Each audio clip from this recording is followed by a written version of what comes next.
line. This was the opening drive of the game. Farragut, take a look at it again, the quick toss, and I tell you, nothing but daylight there. He is off and running. You thought looks even maybe better he was in going to be. I know. Look at that. But finally, you saw he was down at the 7, and then a few plays later, here comes Farragut as they punch it in. Right now, it is 14-0. Admirals on top of Hardin Valley. That game still in the first quarter. That is our game of the week. And that was Noah Hag to take that one in for Farragut. Rolling early in this one. Yeah, I tell you, they're looking to pick up that second win of the season. I was going to say, after a rough start, picking up 2 straight wins. Casey K. Bo Williams with you for Friday Frenzy Live. We're going to go back out live to that Farragut Hardin Valley game and get you up to date, as well as a number of other games around the area. And this is back live right now, so this was off of a kickoff, and so right now the Admiral's still up. All right, it's 14-7. Okay, so Hardin Valley just kicked back to Farragut. So there's the latest for you right there. Sam Rothman, by the way, out there working that camera for us tonight. Sam, appreciate the update, getting us up to date on the scores. Kind of like the camo uniforms that the Admirals I was thinking that too. Yeah. I was going to say they don't look like the typical Admiral uniforms, but I like them. Yeah, kind of that dark camo. Yeah. So that's kind of a cool look, something a little different. Hardin Valley in the white, obviously. Farragut still has those Dallas Cowboy style helmets. Can't forget those. No, can't forget those. One of a kind for sure. So a 14-7 game. Again, here's that pass. This is what we saw. Turned the big play on the opening drive. Doesn't quite pick up as many yards. As again, the quick toss out to Farragut there, the junior wide receiver, 6 foot 175. And again, you know, if you're the first time joining us, sometimes we're going to give you the looks of the crowd, the pep squads, the cheerleaders, as our crews are getting in position. That's right. You're going to get the whole feel there. Sam, thanks a lot. Look at all the pink out there as well. Great to see. Obviously, Breast Cancer Awareness Month here in October. So nice to see the stands there filled with a lot of pink. But again, this is a 14-7 game right now. Farragut now looking to counter. This is a game that really both these teams, looking to pick up the win. Farragut, this would be their second straight after that 0-5 start. Big win last weekend against Bearden. Hardin Valley last week. They lost to Maryville, but they're still looking pretty good at 3-3 overall. And they try the same play there at Farragut. They say, it's been working. We're picking up yards. Let's keep doing it. Yeah, Farragut really trying to repeat what they did last year after a start to the season that was 5 losses. They went on to win 4 straight last season after a not-so-great start in their first year under Jeff Courtney. And they're trying to do the same thing this year. You pick up your win in the 6th game of the season, and now you roll and you still have a position. You're still in a position to put yourself in the playoffs. Hardin Valley on the other side, they're trying to get back to the playoffs for the first time since 2018. They're poised to have their best season since that year as well. Well, last year, I want to say they were 1-9 last year. Hardin Valley had a rough season last year, and obviously off to a much better start this year at 3-3. That's the end of the first quarter. So 14-7 is your score. Farragut on top of Hardin Valley.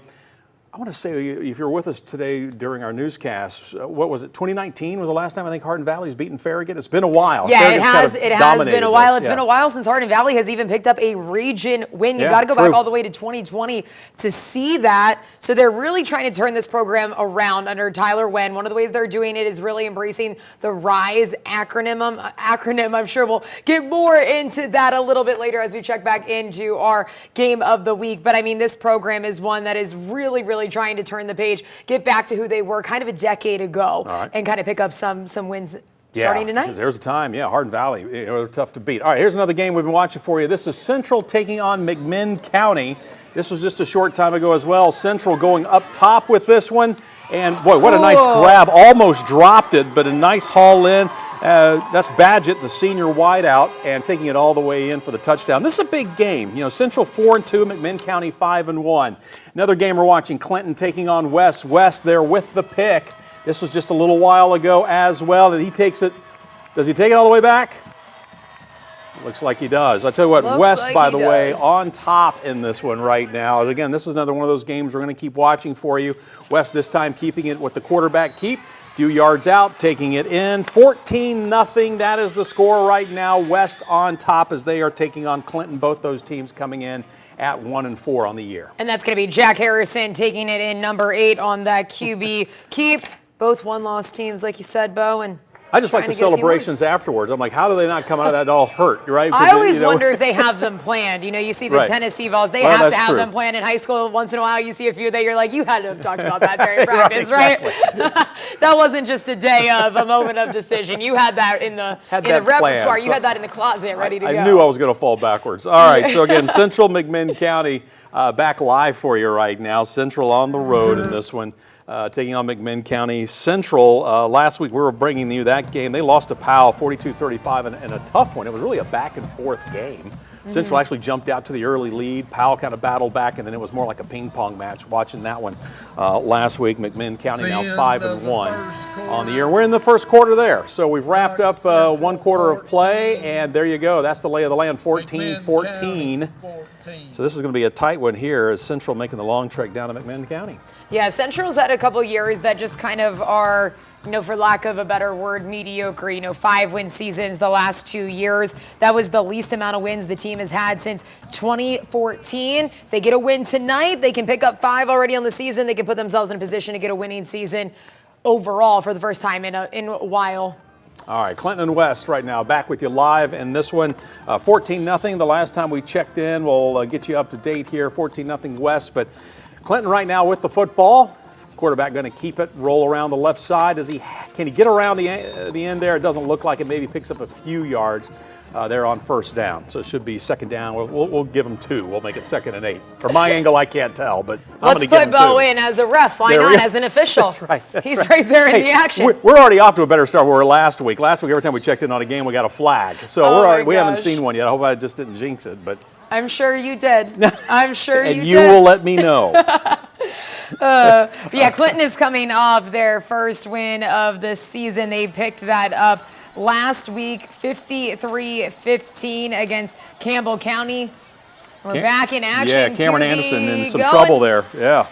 Oh, and he gets out of trouble. Oh, he's going to take it all the way. He's in. Touchdown. How about that? That's, what, if you're in trouble, if you're going to get out, that's the way to do it, right? Cameron Anderson, the senior. Nice job. Yeah, scramble and score, right? Figure it out. I like that. Scramble and score. Scramble it's almost like it's a play.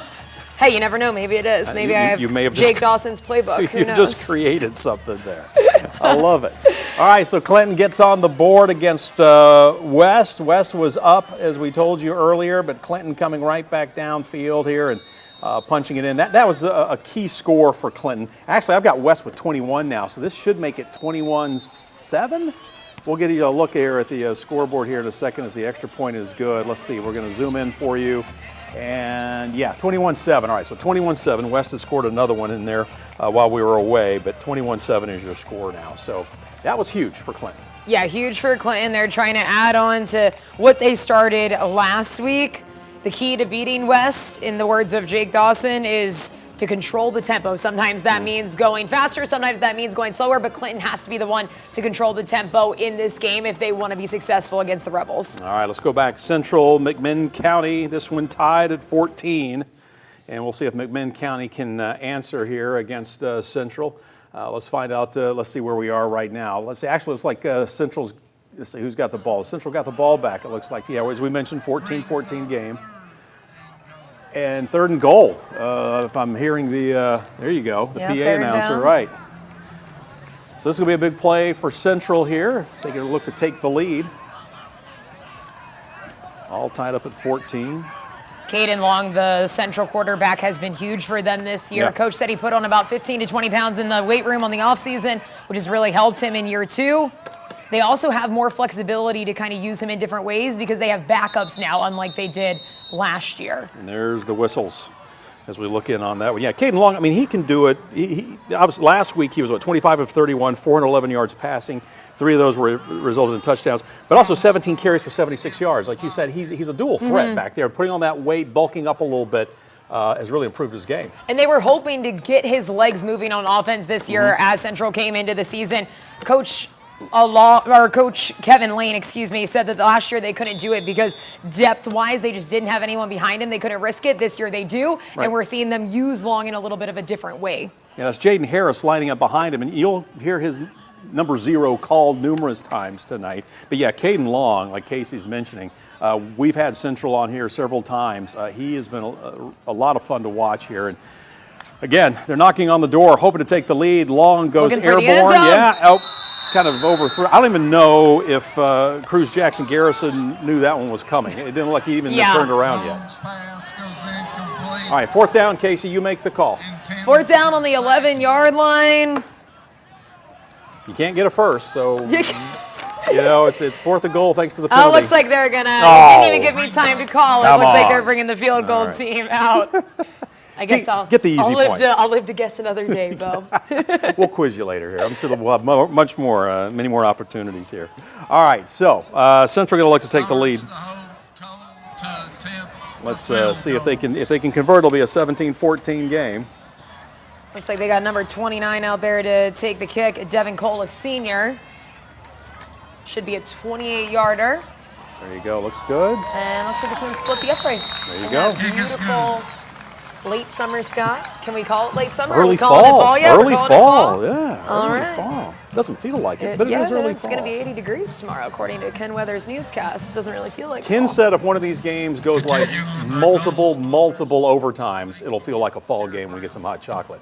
But we'll probably still have to be playing like around midnight. You know, yeah. I mean, we can't take it for granted, right? You can go to a high school football game in the middle of October and still don't really need a jacket. That's true. Don't have to be fighting in line for that hot chocolate just yet. That will come soon enough, I am sure, especially as we get closer to the playoffs. Absolutely. All right, we continue to watch Bearden taking on Oak Ridge for you. This was a 10-0 game. I'll try to get you an update. Yeah, still 10-0 in the first quarter was the last update we have. Bearden still looking for that first win, Casey. Bearden still in the hunt. Last week, had a close one. Still 10 against Farragut, almost were able to pull it off, put the most points on the board that they have this season, but at the end of the day, just couldn't make it happen. And that's the thing. The most points they put up all season last week. They were in that game against Hardin Valley the week before until about the fourth quarter. They're starting to find a groove of some type. Now, it may still take some time, but you can see this team is starting to get better, kind of understand they got a new coach, new old coach. He used to coach there in the past, but came back. They're kind of figuring things out. Trying to figure things out. I also don't think it's shocking in terms of, it shouldn't be something in the future that... Ooh. Oh, there we go. Look at this, a touchdown. Boy, that's Oak Ridge getting it done. It's always tough. Everybody's got maroon in this game. But, that was the touchdown. That was Blaine Stansberry going up top to Malik Howard, the junior. That's one of his favorite receivers. He's got a handful of receivers. I mean, they're dangerous in the air, Oak Ridge. A handful of receivers and receivers that are going to go Division I. Malik Howard, a 4-star prospect. They got Will Presley. I believe he is committed to University of Miami of Ohio. Yeah, say it again. So they got a lot of Division I prospects, a lot of guys who, could get the chance to play at the Division I level, some that are, gunning for Power 4. I know Malik Howard has gotten a few looks from University of Tennessee, so got a lot of guys that he can be throwing to offensively. Really does. I mean, so many targets out there, and I'm going to have to get a Will Presley Miami of Ohio jersey next season from my alma mater. Oh, yes, your alma mater. Yeah. Yes, you can't forget that in case you didn't know. I have to throw that in each week every time we mention Will Presley's name. So, Bearden now down 17-0 to Oak Ridge as we make the little mark there in our score sheets. But we're continuing to watch the scores for you right now. What else are you looking for tonight? I mean, we're getting to that point, Casey, where we're into region play. Even teams that had bad starts, they can still make the playoffs. But they got to start winning. You can have 2 wins and still make the playoffs. Well, that's true. Call it back to Halls in 2022. But they got to start winning now, though. Now's the time they're going to have to figure it out. Now is the time. You're playing these region games. If you want to extend your season, you got to come out with wins. I think we started to see a lot of separation with teams at this time of year. You see Oak Ridge, who right now is on the path to going 7-0. Sevier County also, a team that is undefeated. You see these teams separate themselves. You've got the Clintons, you've got the West, who have 1 win. They're still in it this season, but this is a pivotal week that you got to put a win on the board if you're in a region game and you only have 1 win on the season. And that Oak Ridge team, you got to take your hat off. I mean, they've been manhandling people this season. Yes. But they were in a dogfight. They were actually trailing Bradley Central last week. It came, I think, what was it, 10-7, something? It was a close game last week. The final, 10-7. But they had to come from behind to win that one on the road, and that was a huge win. I think a huge statement win. You can say, well, they've already been making a statement, but that was big last week. That was a big statement when they held the offense at Bradley Central to 110 yards of offense. So that was big for them. That's also why you saw such a low scoring game, down 7-3 at the half, and then were able to pull it off. So big one for them. But other than that, I mean, they have blown everyone away. They haven't allowed any team to score more than 2 touchdowns on them this season. Yeah. Yeah, I mean, there's something to watch. Maybe it's the Big Ed's Pizza across the street from the stadium there. I don't know. Let's go. I've never had that. I'll have to try that next my time goodness! I'm All over right, there. Clinton and West. Let's go back out. Take a look at what's happening here. Just looks like we may have a player down for Clinton as we check in here. Things a little bit of a pause in action. 21-7, by the way. West leading that one. So we're going to go back out. Hardin Valley Farragut, our game of the week. I got to tell you, every time we show these scoreboards, I mean, we were lucky if half the lights worked on mine. I mean, these are impressive jumbotrons and scoreboards in high school football these days. I know there's no, we don't have the feed up yet from Halls, but they've got a brand new scoreboard this year. It looks beautiful. I saw it out there a few weeks ago. So, yeah, a lot of these teams making some upgrades. And it looks great. You know, we got everyone with the turf. Yeah, everything looks good. There's your score. You just saw Hardin Valley punt it away. It looks like our lower third is blocking the well, I can't. Is it? Looks like it's 14-7 still Farragut, Hardin Valley. So nothing has really changed since last time we checked. We do have a highlight for you we want to show you from this game earlier, so take a look here. This is how Hardin Valley got on the board, kept it on the ground. Nice little pickup and breaking a few tackles there as well. So a great run for Hardin Valley. Samuel Mann putting it in there for Hardin Valley, getting them on the board, but still trailed by a touchdown in this one. So this is going to be a close game, though. Going to be a close game? Absolutely. Hardin Valley looking to stay on track to have their best season in about 7 years. So both teams with a lot to fight for. Yeah, that is for sure. Hey, we're going to take a quick break. We've got a lot more action for you. Games are underway all across East Tennessee. Stay with us. You're watching Friday Frenzy Live.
And welcome back to Friday Frenzy Live, taking you back live as we're following high school football action around the area, checking back in what's happening up at Oak Ridge. Oak Ridge hosting Bearden.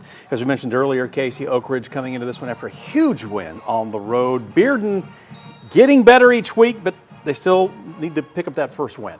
Yeah, and Oak Ridge is going to be a tall task for them to do that against. And what I had been saying earlier about Bearden is that it's not, kind of a testament to what their future looks like. Back in 2019 and 2020, Bearden also had 5 losses to start this season. So just because this is a down year doesn't mean that they can't build themselves back up. I think that's what we're seeing as they work through the season this year. They continue to get better. And then, next year could be a brand new year. You get brand new players coming in from the middle school, and you never know what could happen. Yeah, you never know, people moving into the area, but also, as you said, you can have a rough start, but just pick up a few wins in region play, and you at least have a shot at the postseason. Yeah, no one is out of the postseason right now. Now that we're getting into region play, as long as you got a win, if you could get a win tonight, you're still kind of in the hunt. Very few people would be out of it, so still a chance to extend your season tonight. They really got to get it done, and doesn't look like Oak Ridge is going to let up on them at all. No, he was looking for, it looked like Malik Howard again. Boy, he really fired that one out there, but nice job by the defensive backs there for the Bulldogs to break that one up. Yeah, I talked to Derek Rang, head coach for Oak Ridge, earlier this week. What's giving them so much success is the fact that they have a veteran football team. They have Malik Howard, they have Demillion Porter, they have Blaine Stansberry, they have Will Presley, all guys who have played together. Blaine Stansberry has not started a game since he got to Oak Ridge. Wow. He has started every single game that he has been a part of, which is crazy. It is, but yeah, I tell you what, Blaine Stansberry is one of the, there are so many really good quarterbacks, as we have seen bouncing around to these games each week. Stansberry this time comes near side.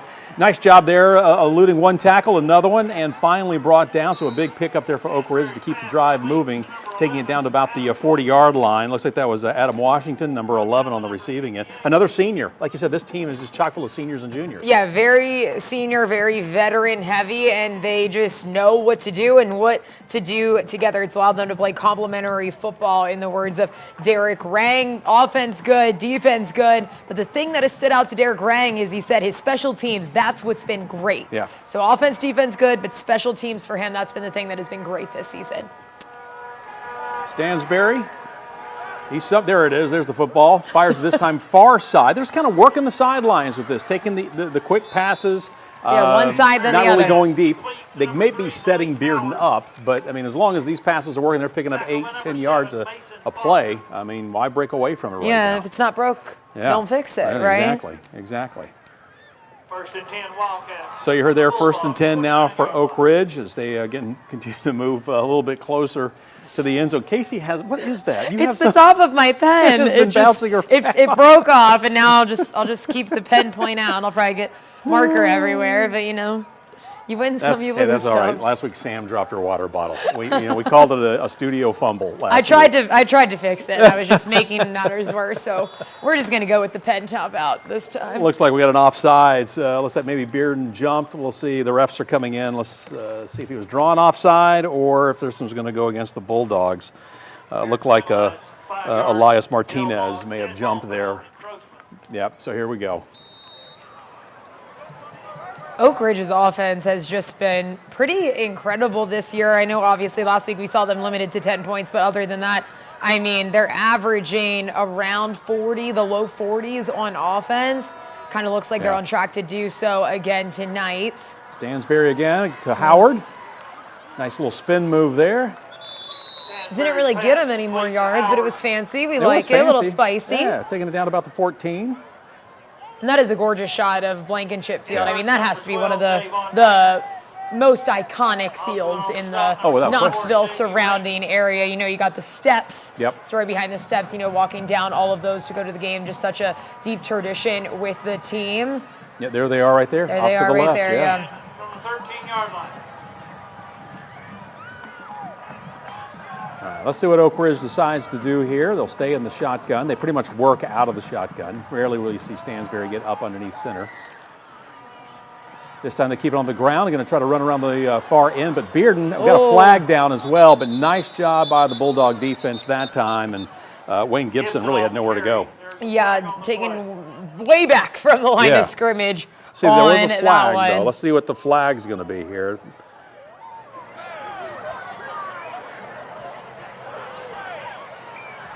Yeah, they're going to back this one up. It'll go against Oak Ridge.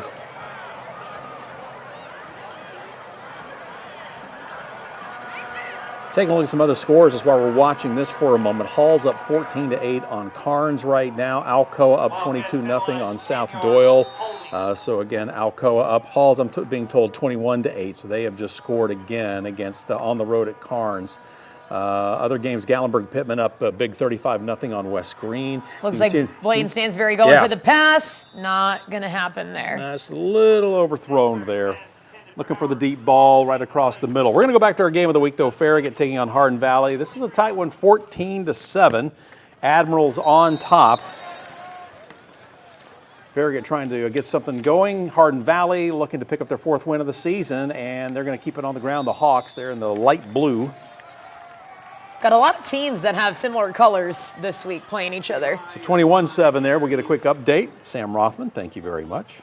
But Hawks with the ball, so they could very easily get this one, back. Right. A 1-score game. And the way they've been playing this year, I mean, Hardin Valley, as you said, I mean, good things are happening with this team. Good things are absolutely happening. I mentioned that acronym earlier, the RISE, that Hardin Valley is playing by. They're going to keep it on the ground. Farragut doing a nice job, though. Wasn't much of a hole there to work with for a Levi Amy.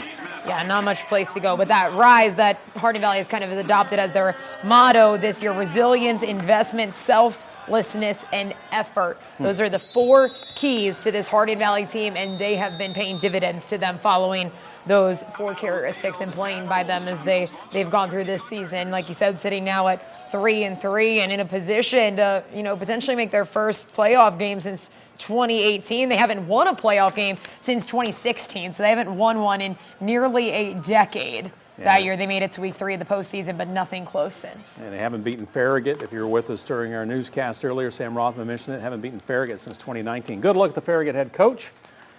Kind of keeping it in the family. Yeah, son of legendary Eddie Courtney. The stadium's named after him over at Farragut, obviously. But his son, Jeff Courtney, he was on the sidelines for a long time. Yes, he definitely was well acquainted with the Farragut program, and I'm sure his dad gives him some feedback still. There you go. Oak Ridge knocking on the door, looking to punch it in. Stansberry throws and touchdown, Oak Ridge. And it is Howard. That's 2 we've seen from Howard so far today that we've brought you here live on Friday Frenzy Live. I believe that makes it. Should make it 23-0. They're going to look to maybe make it 24 here. I almost said 24. I almost did. Remember what happened last time? I know. I jinxed everyone. I know. We both stopped and looked at each other. Out of my mouth. We both took a deep breath. You heard that gasp, but I was like, how dare you? Yeah, all right. I wrote down 24-0, so hopefully Oak Ridge makes me correct here. Let's see. Oh, we heard whistles, though. The kick was good, but will he have to kick it again? We heard whistles. Nope, they're all going back to the sideline. Not sure what we were hearing there. All right. 24, Casey. I was good right. shape there. You're in good I was shape. right. All right, so Oak Ridge on top in this one, 24-0. They lead Bearden here in the second quarter. Dogs making the trek up Pellissippi Parkway to take on the Cats tonight. Oak Ridge looking to go to 7-0. Bearden hoping to avoid going to 0-6. Wildcats head coach Derek Rang likes where the team is at. Hard to believe that'll change after what it looks like this one is going to turn into tonight. Yeah. All right, West right now, they've been taking on Clinton tonight, looking good as well. The Rebels, take a look at it there. What is it? 42-7. My goodness. The best that they have looked by far this year. I mean, Well, and this was another team that went through, obviously, there were a lot of stories during the offseason concerning the coaching staff, changes being made. Former defensive coach for West, now the head coach, taking some time, but it looks like things are really starting to click now for this West team. This is Isaiah Wren taking that one in, number 22. And then a few minutes after that, West, let's see, watch this, off the punt. Off the Clinton punt, and there's the return. There he is, and there he goes. So nice return that time. That was Silas Monroe for West High School, taking it back off the punt. And they just kept piling it on, 42-7. The score now. We're not to halftime yet. Yeah, that is a big score before the half. I mean, the most points that West has put up this season is 37. I lied, 53. The most that they've put up is 53. That was last week against Campbell County. Well on pace to get a few more than that this week. Definitely on pace. Hey, take a look here. Taking it down to McMinn County right now, taking on Knox Central.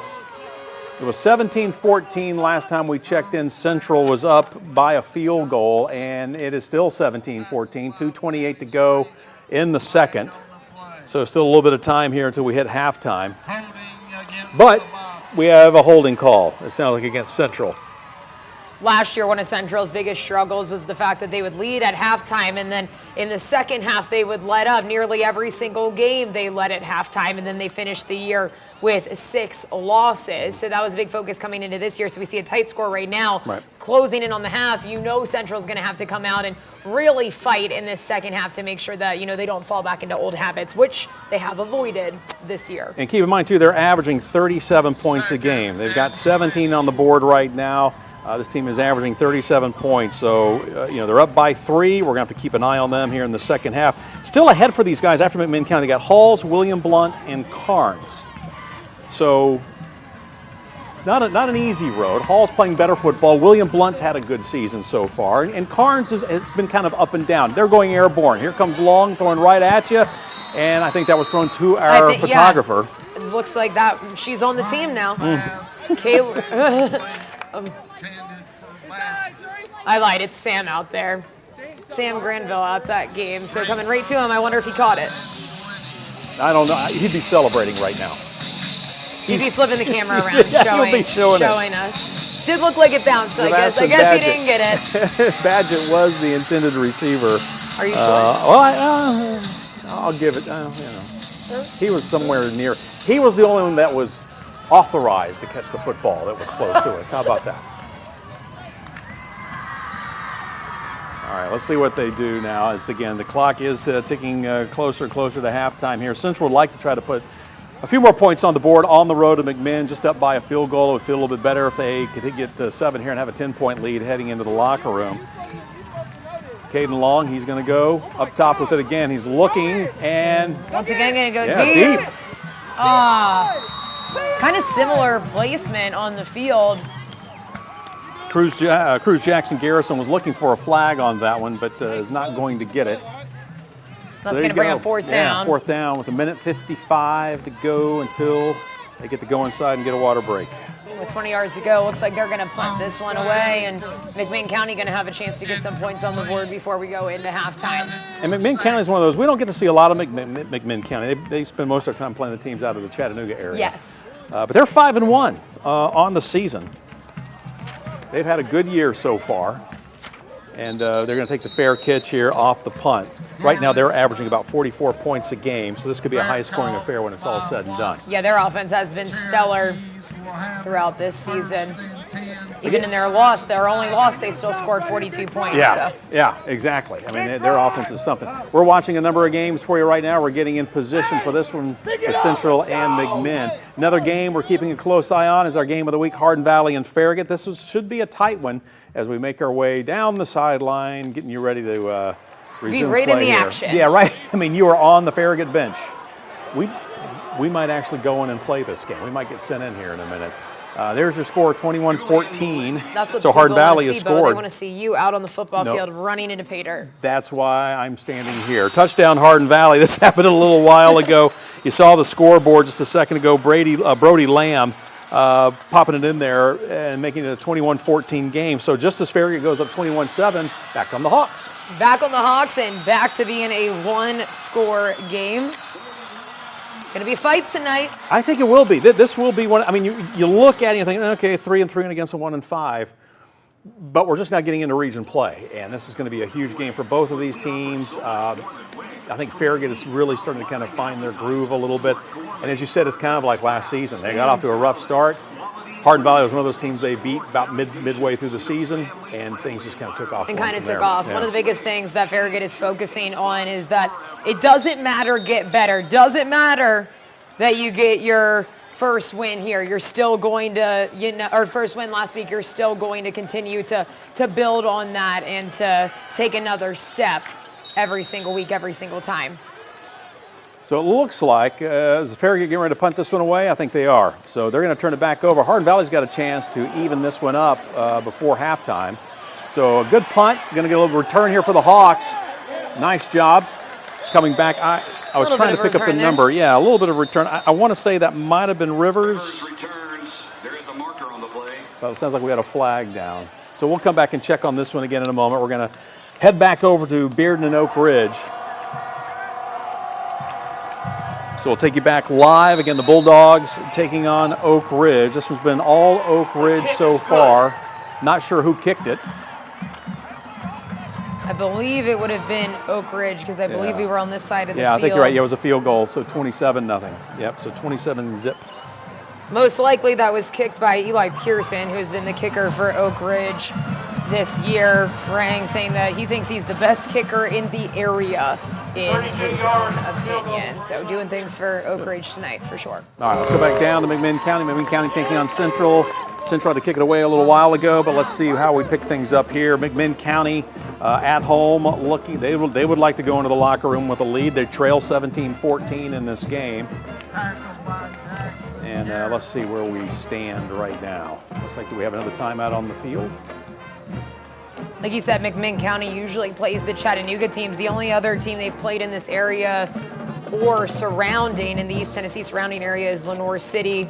McMinn County took that one 52-13. All their other teams, not from this area, Central, getting the opportunity to play strong team. Non-region game, doesn't matter for the postseason, but it does matter in terms of confidence, and it never hurts to pick up another win. No, exactly, but they're going to have their hands full with this one. Last week, McMinn with that 61-6 win over Ooltewah.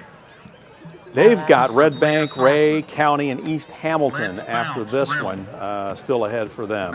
All right, Karns and Halls. Again, we haven't checked in yet this tonight for you, but we do want to get a quick look at what's happening at this one. Halls coming in 2-3, Karns 2-4 on the season. And we appreciate Karns for letting us look in on their broadcasts as they do each and every week. That's great. All right, so 21-8 Halls is what we're being told right now. So 21-8. So they're going to go for the field goal. It is quite the kick. That is far away. And it's no good. The kick was no good. No good. That'll put you at halftime, everybody. So there you go. That's halftime. The whistle must have sounded. Off they go. So 21-8 is your score. Halls leading this one at the break, because a lot of these games are going to be nearing that halftime mark. Yeah, Halls had a bye in week 4, and they haven't lost since. 2 wins That's right. after the bye. They had 3 losses before it. I asked Coach if he thought that bye had anything to do with it. He said not necessarily. However, it allowed them to focus a little bit more on them going forward, and that has paid off. Yeah, it really has. And again, they're up 21-8 on Karns. All right, here's McMinn County. Again, a team we don't see a whole lot of. Their is Luke jerseys Lawson. kind of look like the Steelers. Just a little bit. In a way. Lawson with the completion, but nice coverage there. And is that halftime? I'm hearing the whistle. They do sound, or they do look sure. a little Let's take excited. a look here. No, I still got 103. Man, all right. But 3rd and 21 for McMinn County to go, so Yeah. obviously Central's going to be excited about that. Right, so they'll get an opportunity here. Going to talk things over here a little bit. Say, okay, what are we going to do? So 4th down for McMinn County. All right, Central over there with the timeout. Let's go back to Hardin Valley and Farragut, where the action is continuing right now. Keeping you up to date as we continue to bounce around for you. Again, a lot of these games getting late in the first half. Long pass incomplete. Hardin Valley looking to tie this one up. They trail 21-14 right now. Sam, she knows we're talking about it. Just under 50 seconds to go here in the second quarter, and there's the score as well, 21-14 Farragut. Hardin Valley, I mean, we keep talking about it, but done an excellent job of turning this program around. Coach Tyler Wen talked about how he's aware that anytime you come into a program and it hasn't won in recent seasons, you take over at the helm, there's a lot of things that factor in, a lot of things to weigh out to be able to find success. But he's been able to do it because of the sophomore class that they had last year. So the guys who were sophomores last year, now juniors now, he was able to kind of take that group under his wing because they have a very small senior class this year. So the junior class has been carrying them, and that's what's allowed them to have success. All right, Matz again. You saw the earlier completion to Holbrook. This time he goes deep and incomplete. That would have been a beauty. Yeah, Jeremiah Brown down there, number 13. Nice coverage, though, for Farragut. That's number 6. That's Donovan Lloyd. Yeah, a sophomore, doing a nice job. What do you think, Bo? You think they take another deep shot, or? Oh, I see how you're gonna reverse it on me. Yeah, I think they do. I think they do. We're just gonna commit to it right now, which means they're probably gonna run. No, looks like you're gonna be me. Yeah, there he goes. Right. There he goes. Look at this deep, almost exact same play. No, that time he was looking for Nicholas Rivers. But same coverage. Testing Donovan Lloyd. Like I say, let's go after the sophomore. He's not in his head. Yeah, and right now Lloyd getting the best of those receivers over there on the far side. So the clock continues to tick. 3rd down. That kind of sets it for you. I don't know. At this point, maybe just try it again, right? Maybe, or maybe you go for something quick, get out of bounds, and then try it again. Looks like a timeout maybe being called. Yeah, that's exactly what we've got. Timeout. Looks like Farragut's going to call this one. They want to make sure that Hardin Valley doesn't score, obviously. Now let's go back to Clinton and West right now. Another one we're watching for you. This one is all West, 42-7. And that's a hard deficit to fight back from before the half even has hit. Yeah, that's one of those when you get in there at halftime, you just tell your team, all right, listen, we're just going out there. There's things we're going to work on. We're going to play our game. Clinton, don't give up, but we're just going to go out there and just do what we do, and let's see, we can claw our way back in, and we'll just take it one play at a time. But West right now looking to punch it in and put some more points on the board. West 4 losses on the season. In the last 3 seasons, they only have 5 losses total from 2022 to 2024. So definitely a bit of a different mentality that they got to approach every game in. Did he get it? And it looks like it's a touchdown. It looks like it. There is the signal right from the ref. Right in the corner of the end zone. Jack they were Harrison. waiting for it too. Yeah, Harrison with the toss and a great job. Is that Zarion Umis, I believe? Umis yes. On the receiving end. And that's going to add, so if I'm correct on my math, that would make it 48-7. 48-7. We'll await the extra point. Like we said earlier, the most points that West has scored this season is 53. Wow. So on track to most likely beat that if this dominance continues in the second half. All right, less than 20 seconds to go in this one until the half. And there you see it, 17-14. Central still clinging to that 3-point lead. They would love nothing more than to go into the locker room with that lead on the road at a 5-1 McMinn County team. So let's see what Central decides to do. Caden Long. And it looks like somebody may have jumped. You saw a Long kind of point like, yeah, offside. So they'll pick up a few yards. We'll take it and say thank you. Looks like they're right around the 15. Once they put the ball down. So within striking distance for Caden Long. I mean, he's got a good arm. Oh, yeah, absolutely. And he can also run, as we mentioned last week, 76 yards on 17 carries and a touchdown. But they also got Jaden Harris, someone else they can go to. Badgett has been phenomenal last week. 9 catches, 132 yards, 2 touchdowns, number 3. So someone else to watch out for with this team. Head coach Kevin Lane has loved Long's athleticism, the increase in it this year. Looks like he's going to keep it himself. Keep it. Oh, then he throws. Oh, my goodness. It was like right up to the line of scrimmage, then turn and look for a Jackson Garrison. I don't know if that's exactly how he drew it up, but he's a little slow and he looks like he may have gotten yeah. shaken up a little bit on the play. Yeah, let's see if he can. But he looks like he's going to be okay. Yeah. Might rub a little dirt on it. Is that what, our coaches always Oh, used and to tell 4th and us? 5, 13 seconds to go and half balls on the 17. Looks like they're going to bring in the field goal unit. Yep. Try to extend their lead to 6 before they take it into the locker room. Take the points on the road. So Devin Cole, we saw him earlier convert. Senior place kicker. And this one is good. No, it's no good. Must have gone just wide left. On the 17-yard line, so that should have been a 34-yarder. Like Bo said, falls no good. So 17-14, most likely going to carry that one into the half with just over 7 seconds remaining. McMinn County getting the ball back, but won't have much time to do it. I don't think in a game like this you take a shot at the end zone. All right, let's go to Grace. They're on the road at Boyd Buchanan. Boy, these two teams, you got Grace at 4-1, Boyd Buchanan at 5-0. And a deep ball into the end zone, it looks like. And, well, looks like that's halftime. There goes, looks like everybody's heading for the locker room.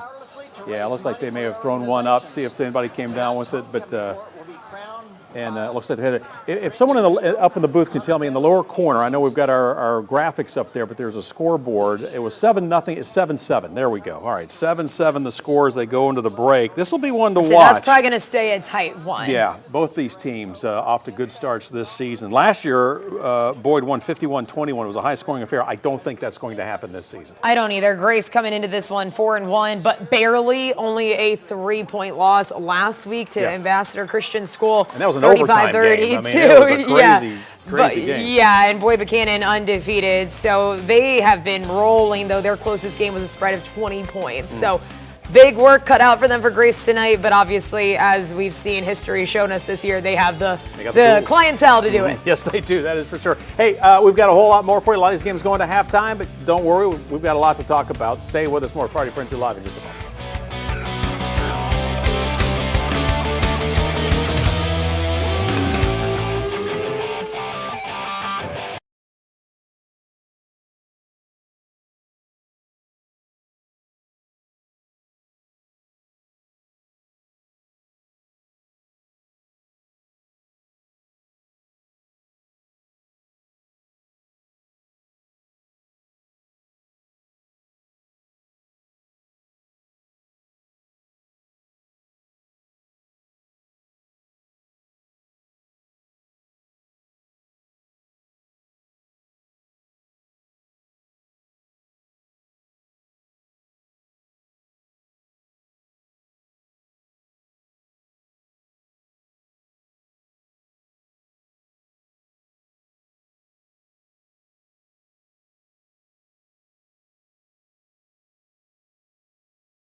Welcome back to Friday Frenzy Live. We're going to get you some highlights here. This was Bearden taking on Oak Ridge, and we saw this one earlier live. In case you missed it, that was Stansbury to Howard. But it was too good not to see again, right? It was too good not to see again.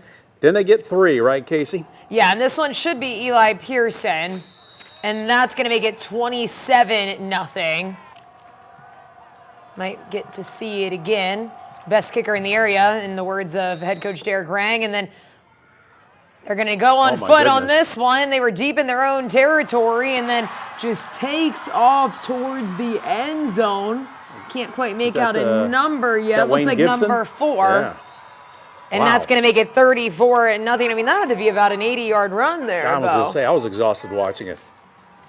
It looks like they may have had a chance to get him there behind the line of scrimmage, but Gibson just found just enough room, and he took off. I mean, full-on jets there to make it to the end zone. So Oak Ridge is rolling 34-0. Like we said, aside from their win last week, the 10-7 close one against Bradley Central, every one of their games has been a blowout. They've barely allowed any teams to get any points on them.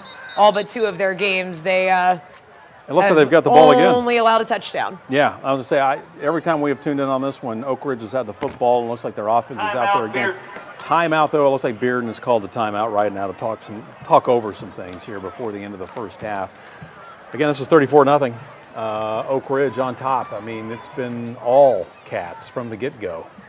What a season that Oak Ridge is having. I mean, they begin the season with their 700th program win against Halls, and they just have not looked back from there. Veteran football team, like we said, led under center by Blake Stansbury, who has started every single game that he's played in at Oak Ridge. You know, that has to contribute to the success, you know, having a veteran experience squad. Also a team that's hungry. I mean, their season got stopped one stop short of the state championship last year.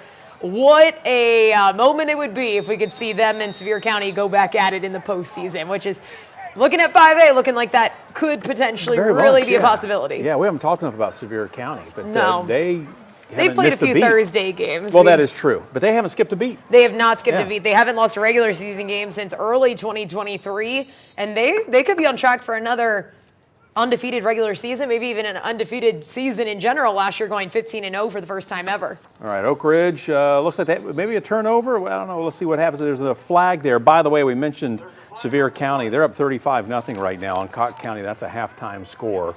So Sevier County rolling on the road tonight at Cotton County. Cotton County, by the way, 0-6 on the season.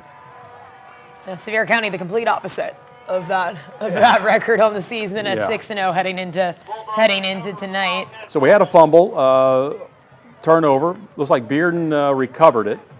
So they're going to be in some decent field position. They got the ball right around midfield. So, you know, the thing here is let's get something. Let's get some points before we go into the locker room here, before the end of the half. Yeah, just get something rolling, a little bit of confidence, try to avoid a shutout. Bearden has had 2 of those this season where they haven't been able to get any points on the board. Last week, they got the most that they have this season with 21 points today, right now, scoreless. So trying to avoid that 3rd shutout of the year. And it looks like OP's still up. Yeah, Grant Cross on the receiving end there, doing a nice job, breaking a few tackles, taking it still there at midfield, getting it possibly just across midfield into Oak Ridge territory. A lot of effort on that play. Yeah. Couldn't get him down. And that's what Bearden's going to need, I think, right now to try, if anything, to get into field goal range. That was a pickup of 5. Ball in the 48, as you just heard. And like we've said, this Oak Ridge team isn't letting up points this season. I mean, you could add up their points. They're not even at 50 points allowed through 6 games. Another completion as Bearden's moving the ball. Thacker's pass complete to Grant That's Cross. Aiden Thacker, Brought down by number 6. in at quarterback for the Bulldogs. I know this game was winding down. I don't know how much exact time we have left. Oh, there we go. Thank you, Dave. Got Dave out at the game, 28 killing seconds. it on the field. 29 seconds. 29 seconds. All right, so Bearden's got to work quick, first down, but only a handful of opportunities left with that amount of time on the clock here. 2nd and 10 from the 38-yard line. Listen, do we have a player down? It's kind of I see someone kneeling there, or we just, I think they're just catching their breath for a second. Okay. So Aiden Thacker in at quarterback. He is a sophomore. So this is, Bearden lost a handful of players when they had some coaching changes during the offseason. They lost some players to some other schools. There are some younger players out here for the Bulldogs, and that will pay dividends moving forward for this team as they get more experience. Yeah, just like we're seeing with Hardin Valley this year. You start a bunch of sophomores last year and then kind of pays off for you the next year. But right now, Bearden just kind of in the trenches of trying to figure out what they're doing offensively. And like Bo mentioned, losing those players, a lot of them were offensive pieces. You lose your quarterback, you lose both of your star running back / receivers, you lose another receiver and Drew Parrott, backup quarterback to graduation. Offensively is where Bearden was hit the hardest with players leaving, graduation. Their line, they had a few guys returning. I don't believe defense was hit as hard. So offense, as we've seen, has struggled this year, and it's a lot of new pieces that they're trying to get to work together. I have no doubt in the future that it'll pay dividends this year. But right now, just kind of a year of figuring things out, what they like, what they can do, and what really gels together for them offensively. Sure. That was Marquise Moody, by the way, on the receiving end of that Thacker pass. As again, the Bulldogs looking to try to keep their drive alive here. Brad Taylor, who's coaching the Bulldogs, a lot of people know, he's a Bearden guy. I mean, he went to Bearden, coached Bearden for a number of years, took him into the postseason, had a great run one season in the playoffs. Left, what was he, at Karns, I want to say? He was at Karns. Yep, he was at Karns for the Deshaun Bishop years, so to speak. Yeah. So gave that program a few strong years under Brad Taylor, and then with Bishop leading the charge, one of the most prolific high school careers in the state that Bishop had while he was at Karns, now at University of Tennessee. Oh, they're going to go for the deep ball. I mean, that's a pretty pass. Did he catch it? I thought he had it there for a moment. It looks like it came down with someone. Yeah. But it looks like it's fallen incomplete here. So I want to say that was Seth Henry. It looks like there's 9 seconds on the clock. Broken up by number 9, Jarrell Jemerson. All right, so let's see. With 9 seconds, I feel pretty confident we may see something similar. Yeah. Another timeout, it looks like this time. Let's see. There it is. Oak Ridge calling timeout. Wildcats. All right, we're going to take a break as first halves are starting to wind down, heading into the halftime across the area. Friday Frenzy Live. Keep it tuned right here. We'll be right back.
Welcome back to Friday Frenzy Live. Bo Williams along with Casey K, and it is halftime around the area. Yeah, halftime games, First part down, you still got another ways to go. So for some teams, you still got a chance. For others, though, we do have a few blowouts out there. Yeah, but one that we definitely still, both sides have a chance in is Farragut taking on Hardin Valley. They're playing at Farragut. Sam Rothman is out there. It's our WATE game of the week. Sam, coming into this one, two teams that, really gunning for that win, but Hardin Valley, a team that has shocked people a little bit this season. What have you really seen from the Hawks in this one tonight? I know they're trailing 21-14. I'm not sure what the exact question was. They were playing the Farragut fight song, and now they're doing a Chick-fil-A extra kick. There's a chicken dancing around me. So a lot happening right now, but the score here at halftime is 24-14. Farragut with a late field goal to take a 10-point lead. I think you said something about Hardin Valley and the improvement they've seen this season. Honestly, so far, it's been Farragut who has really impressed me in this game. Both of Hardin Valley's touchdowns have come on Farragut mistakes, whether it be a pass interference call or a holding call, or it got a little scruffy here, as you would expect with a little neighborly battle. And there was some calls after the whistle of, I can't think of the word, but you know what I'm talking about, little extracurricular activities after the whistle. So that's really how Hardin Valley has gotten back into it. But really what has impressed me is Farragut's play from that very first play that you saw, that screen pass, getting into the red zone, scoring, and the Farragut defense has looked really good. If it wasn't for Farragut making those mistakes, this would be a way bigger lead for the Admirals. Sam, I was going to say, looking at this Farragut team, we watched them last week against Bearden. It looks like they're taking from that Bearden game and building. They seem to have a lot more confidence out there on the field with what they've been able to do. Yeah, and I think it's really just who Farragut had played before the season. Like, they took Powell down to the wire a little bit before Powell, does what Powell does and ran away with it at the end. But they played Sevier County, who's undefeated. They played Powell, who's undefeated. They played Maryville, who just has that one loss to Alcoa. They played Bradley Central, who has 2 losses. Upperman, one of the great teams in the area. So they've had really tough competition, and I think that's why their record doesn't really show the full story. I've been really impressed what I've seen offensively from Farragut. They're throwing the ball. Corbin Hobson at quarterback has looked really comfortable, throwing the ball well, and when defense has needed to make a stop, they've made a stop. Now, those self-inflicted wounds, those can catch up to you, and I know Coach Jeff Corney on the sideline was talking to his guys during timeouts and not happy with the penalties, and that's really what has allowed Hardin Valley to get back into this game. So in the second half, really important for them to clean up those mistakes, or else if they keep piling up, then you allow Hardin Valley to come back. And to Casey's point, this looks like a different Hawks team from last year, much improved. But again, I do think that Farragut has the upper hand going into the second half. Valley, has only been able to score off of Farragut's mistakes. What do you think Hardin Valley needs to do to kind of put this game in their own hands rather than relying on Farragut just, tripping up a little bit? Yeah, I think they just need to clean up some things. You talk about mistakes. Well, there was a mess with the punt, the kickoff at the end of the quarter, and that's how Farragut was able to come back and get that late field goal. So they do have to clean up. There's been a lot of penalties, Bo. It reminds me of last week when we were on there. There's been a lot of penalties throughout this game. So I think Hardin Valley needs to clean up some mistakes too, but they have not been able to run the ball at all on this Farragut defense. So I wouldn't be surprised if Coach Tyler Wynn and his staff turn more to the air and to the passing game. I think that's the only way they're going to get downfield. When they have been able to get downfield, it's been because of a big splash play or, a throwing pass or something like that. They have not been able to run the ball. So I think for Hardin Valley to get back into it, kind of get away from the run or figure out how you can get the run game going. But if you can't get it going quick, then turn to the air. All right, Sam, nice job. Get yourself some water, sit down on the bench for a moment, catch your breath, and we look forward to those second half highlights. This could be an interesting game to watch, that is for sure. Yeah, still a tight one, separated by 10 points, but We're not quite sure who gets the ball right out of the half, but if it's Hardin Valley, they could easily put this one right back one-score game. Exactly. All right, we talked to Sam Rothman. Now we're going to talk to Sam Granville. He's got a good game as well. Yeah, he's got a good game. We weren't quite sure how these games were all going to, fare this week, but we got some tight ones. Yeah. So good night, week 7 of high school football in Knoxville. We love a tight game. Yeah, we do. Let's check in with Sam Granville right now. He's got Central on the road taking on McMinn County. Pretty much as expected, Sam, when you look at the records, this game, it's a tight one, 17-14. Yeah, absolutely. And we're just about 30 seconds on the clock left until the start of the third quarter. The teams are just getting out here for warm-up, so it could be a bit longer. But like you said, 17-14 at the break. And if you've just watched the first 11 minutes of the game, you might have thought that it'd be about 50-50 right now. We saw 28 total points scored in the first 11 minutes of gameplay. On the opening possession, junior quarterback Caden Long for Central throwing a deep ball to the freshman Cruz Jackson Garrison, and he went all the way to the house with that one. McMinn responds, ties it up at 7. They're establishing more of a run game. And then on the second drive for Central, Caden Long throwing another deep ball. The next one to Javison Barrett, the senior. Now that made it 14-7. Then we got it all tied up at 14 again, and a field goal by Devin Cole for Central puts us at 17-14 now at the break, about to start the third quarter. Caden Long leading all of Class 5A in the state of Tennessee in passing, just about 275 yards per game, 100 yards on the ground as well. He's been fantastic so far this season. But like we said, second half, they put another 2.5 minutes left back on the clock. So we got about 2.5 more minutes to that third quarter starts. But looks like this one could go to the final possession here in McMinn County. Sam, I think you mentioned the run game that McMinn County is starting to establish, or did establish in that first half coming into this one. Central head coach Kevin Lane talked about how that's something they have to control defensively for Central. They got to be able to shut down the run game for McMinn County. Just anything that you've seen from the defense that, has been able to or hasn't been able to in terms of being able to shut down that run game that McMinn County is bringing.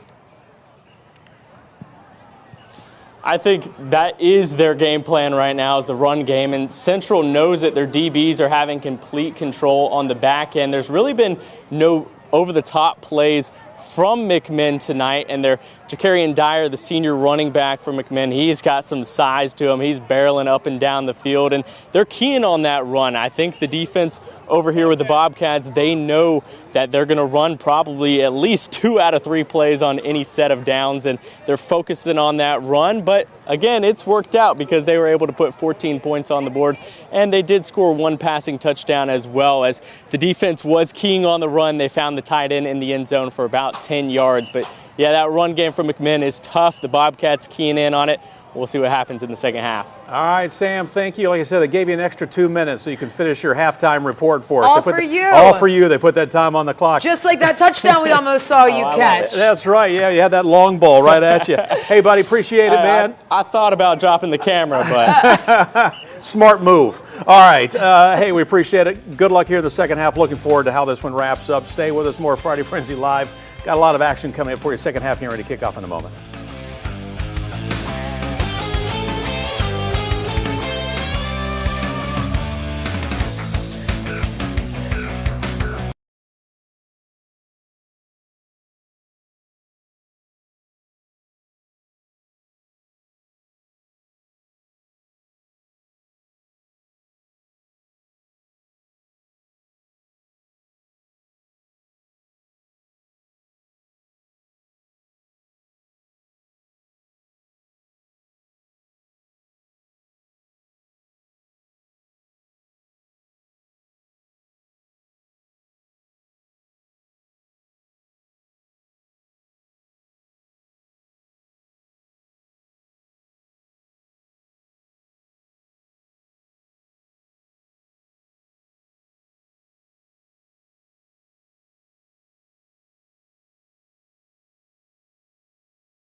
Welcome back to Friday Frenzy Live. Bo Williams along with Casey K bringing you all the action. Hard to believe it's week 7 of the high school football season. Yeah, way over halfway through the regular season. I mean, you get through next week and you're already over halfway through the entire season, including the postseason. So it doesn't feel like it weather-wise necessarily, but we are, you know, in the back half, the deep back half of the season. Yeah. This is where the games really start to count, that is for sure. And two teams that really need to pick up wins, get things going. You mentioned earlier Hall's had a bye, and it's like things just kind of changed. You know, the coach said that wasn't what did it, but it gave them a chance to maybe 1 week of practice. Let's just focus on us, not worry about the opposition. Yeah, you have to think, you know, you come into a season, a week 4 bye isn't necessarily the ideal like that you would think of because you're only 3 games in. But for Halls, I think it really paid off for them. They go for the onside kick there, and it looks like they've got it. And we've got a special guest joining us. Yeah, I tell you what, that would definitely catch you off guard, right? I mean, it's not a, I want to say it was 21-8? I'm sorry, 28-8? Is the score. So Hall scored early in the second half. It was 21-8 at the break. It's now 28-8 here in the second half. And well, it looks like it looks like maybe Karns. Let's see where they spot this one.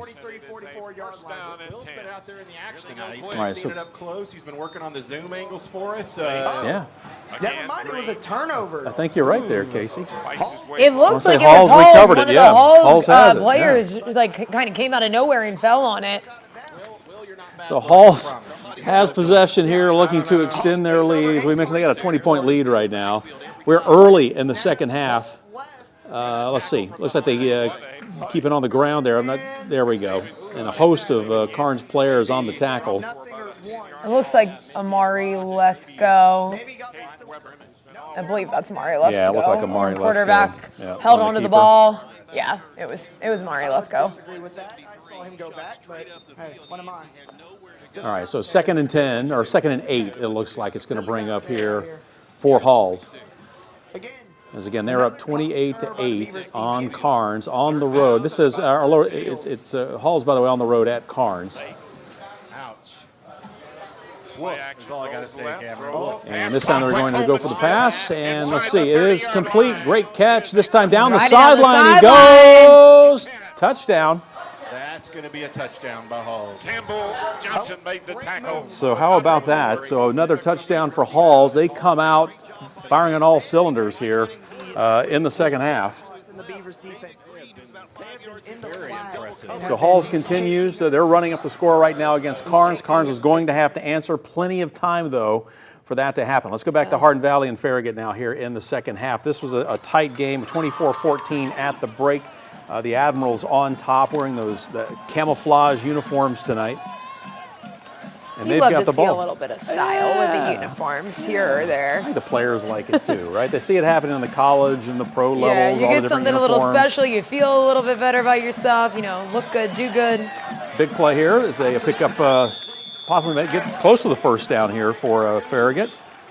Ethan Farragut. In terms of Farragut picking up their first win of the season last week, head coach Jeff Courtney saying that was huge in terms of region standings, but all of their goals are still in front of them. His kids have never wavered in any week. They've always bounced back and believed that they could win the next game. That kept them in it, gave them their first win of the season. Now they're trying to get another one to kind of put them in a better position for a playoff spot. And I tell you what, if they can score on this drive, they'll be in pretty good position as well. I know it's still early in the third quarter, but up 24-14. If you could take a 31-14 lead here, that would be big. Right out of the gate here in the second half. You saw the incomplete pass. That brings up second down. That earlier run, as we told you, picked up a first down for Farragut. They are within the red zone right now, so they are threatening. Sam mentioned when we checked in with her at halftime, just the caliber of teams that Farragut has played. Right. Out of all of their losses, out of all their 5 losses, those teams only have 5 losses total to other teams. So they definitely played some tight competition. Looks like that one goes incomplete. Yeah, he was looking for Farragut again. Hobson, but his pass is a little bit behind him. Had him open. So this should bring up third down now for Farragut. And this would be a big, stand if Hardin Valley, if they only have to give up a field goal, you take that from a Hardin Valley standpoint and say, okay. You keep it a 2-score game rather than it getting into 3-score territory. And as you get into the second half of game, starts to feel a little bit more out of reach. And as we mentioned before, not out of the realm of what Farragut has combated in years past. Last year began the season 0-5, then picked up their first win and the 6th win of the game. They went on to win 4 in the regular season, make a postseason appearance, and finish out the season a lot stronger than they went into it, finishing up the year at 4-7, but a huge comeback after starting the year 0-5. Could be a similar situation for them this year as well. Well, somebody moves. They march him back 5 yards. Hobson with the pass. And he caught it. Gonna say, I would assume from the cheers, since they're at home, that it's that it was a catch there. And that was there wasn't a whole lot of room for a mistake there, but Glover, a nice job on the receiving end, number 13 for the Admirals. Anderson Glover, a sophomore, 5'10", 160. Part of the reason Farragut began the year 0-5 was they didn't play well in the big moments, in the big games. This is another big test for them tonight to be able to pull this one off in what's been a tight game so far.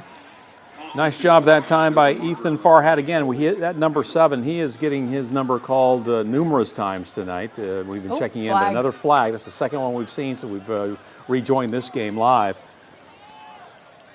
We'll see. It looks like it's going to go against Farragut again.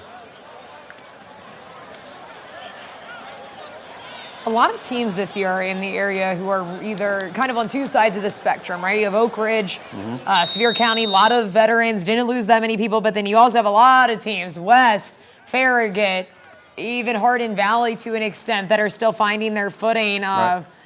Clinton, Karns, a lot of these teams in the area, younger, finding their footing this year. Here's Hobson, and this time Farragut on the receiving end, down to about the 2. Let's see if they spot the 2 or the 3. Nice job hanging on to the football. Took a pretty good little lick there after he caught it. Yeah, right inches, it felt like from the end zone. We're probably going to come up on the 1 or the 2. It looks like they were hustling to get the play going, but I guess that was just Hardin Valley's defense. So yeah, here they go. They were running up to the line. Yeah, they marked it at the 1, and the whistles go. So let's see. If somebody moved, wasn't set. Yeah, false start. Sometimes that happens when you're doing the rush. Everybody gets up there and yeah, especially because Hardin Valley was ready for it defensively. I'm sure they've seen Farragut kind of push that tempo tonight, and they got set, and then Farragut kind of jumped the gun a little bit there. Sometimes those linemen, they run up to the line, and that forward momentum, they just keep going. Right, exactly.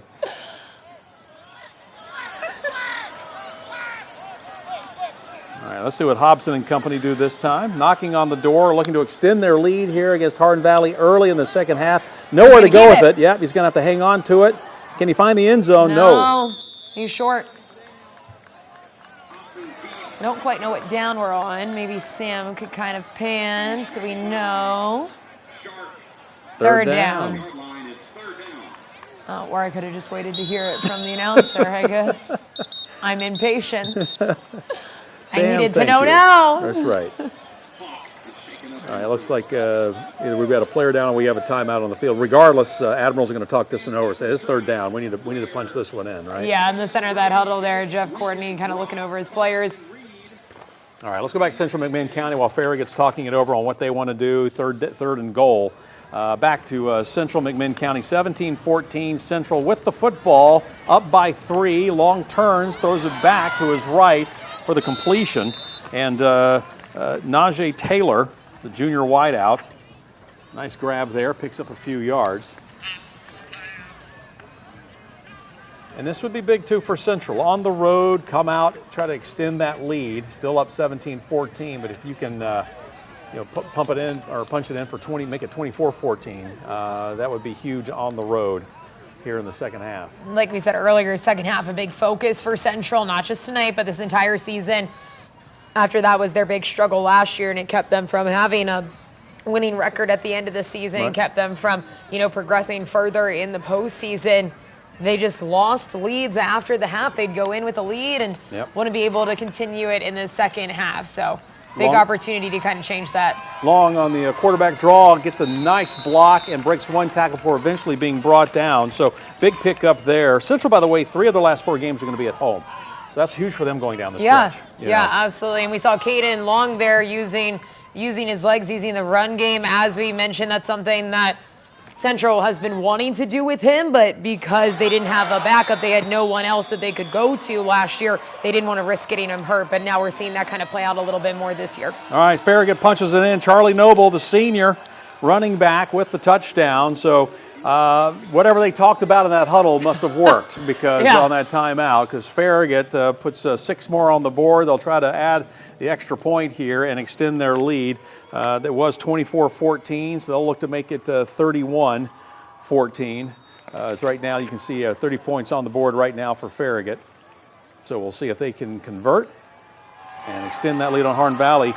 Hardin Valley have their work cut out for them here, but every time we've checked in, they claw their way back so far in this game. They were down 14-0 at one point and battled back a little bit there and put some points on the board. It's good, so 31-14, now the score, Farragut on top. And as Sam said when we checked in with her at halftime is that Hardin Valley, a lot of their scores have come off of Farragut mistakes. So in the second half, Hardin Valley really needs to take their own control of the game if they want to be successful. They can't just rely on Farragut to mess up. All right, I'm told this is a big 4th down play for Central. So Central's drive still going. Caden Long waiting for the play. Looks like they would be within field goal range, but I guess they're gonna go for the whole shebang.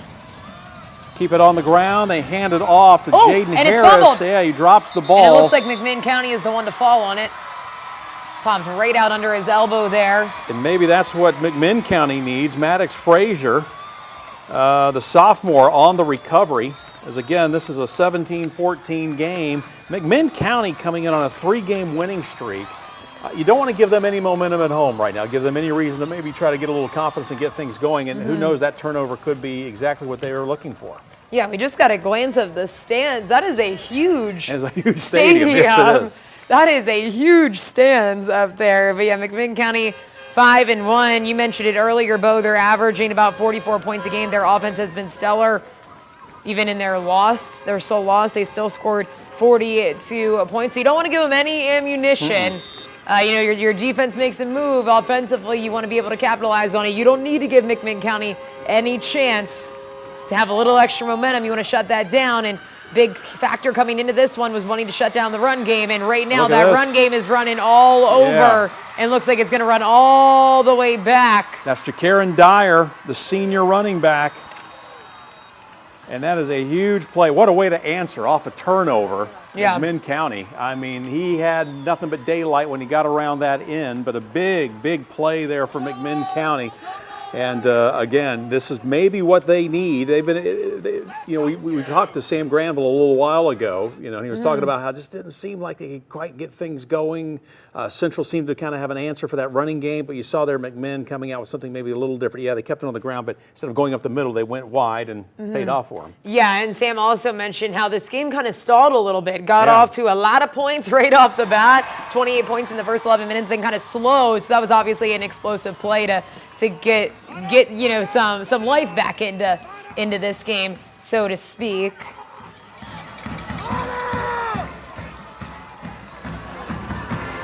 So there you go, 20-7 is the score. So I think they went for a 2-point conversion and did it not go, or they punched it in after the long run. I think they punched it in. Now they're going for the extra point. Now they're going for the extra point. Yeah. They'll take the lead, but Central knocking on the door, 17 points.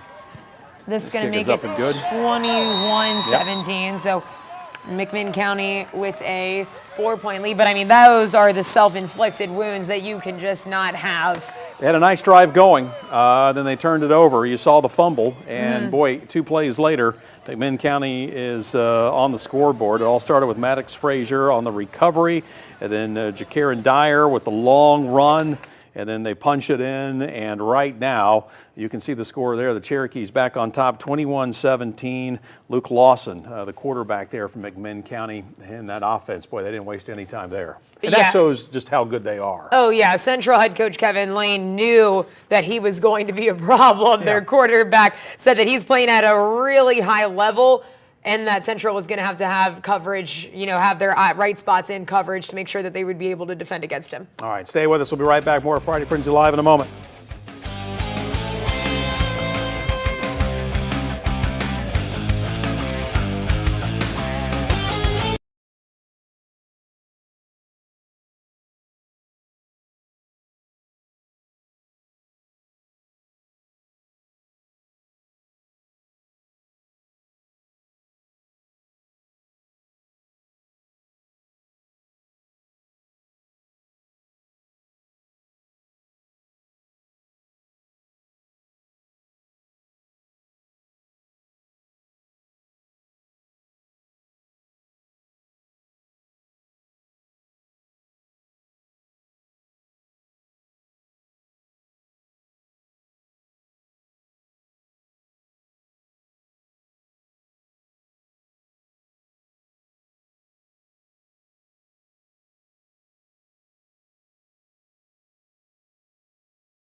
Welcome back to Friday Frenzy Live. Let's show you what's been going on around the area. West continuing to put points on the board. Casey, Jamari Goins, nice run here.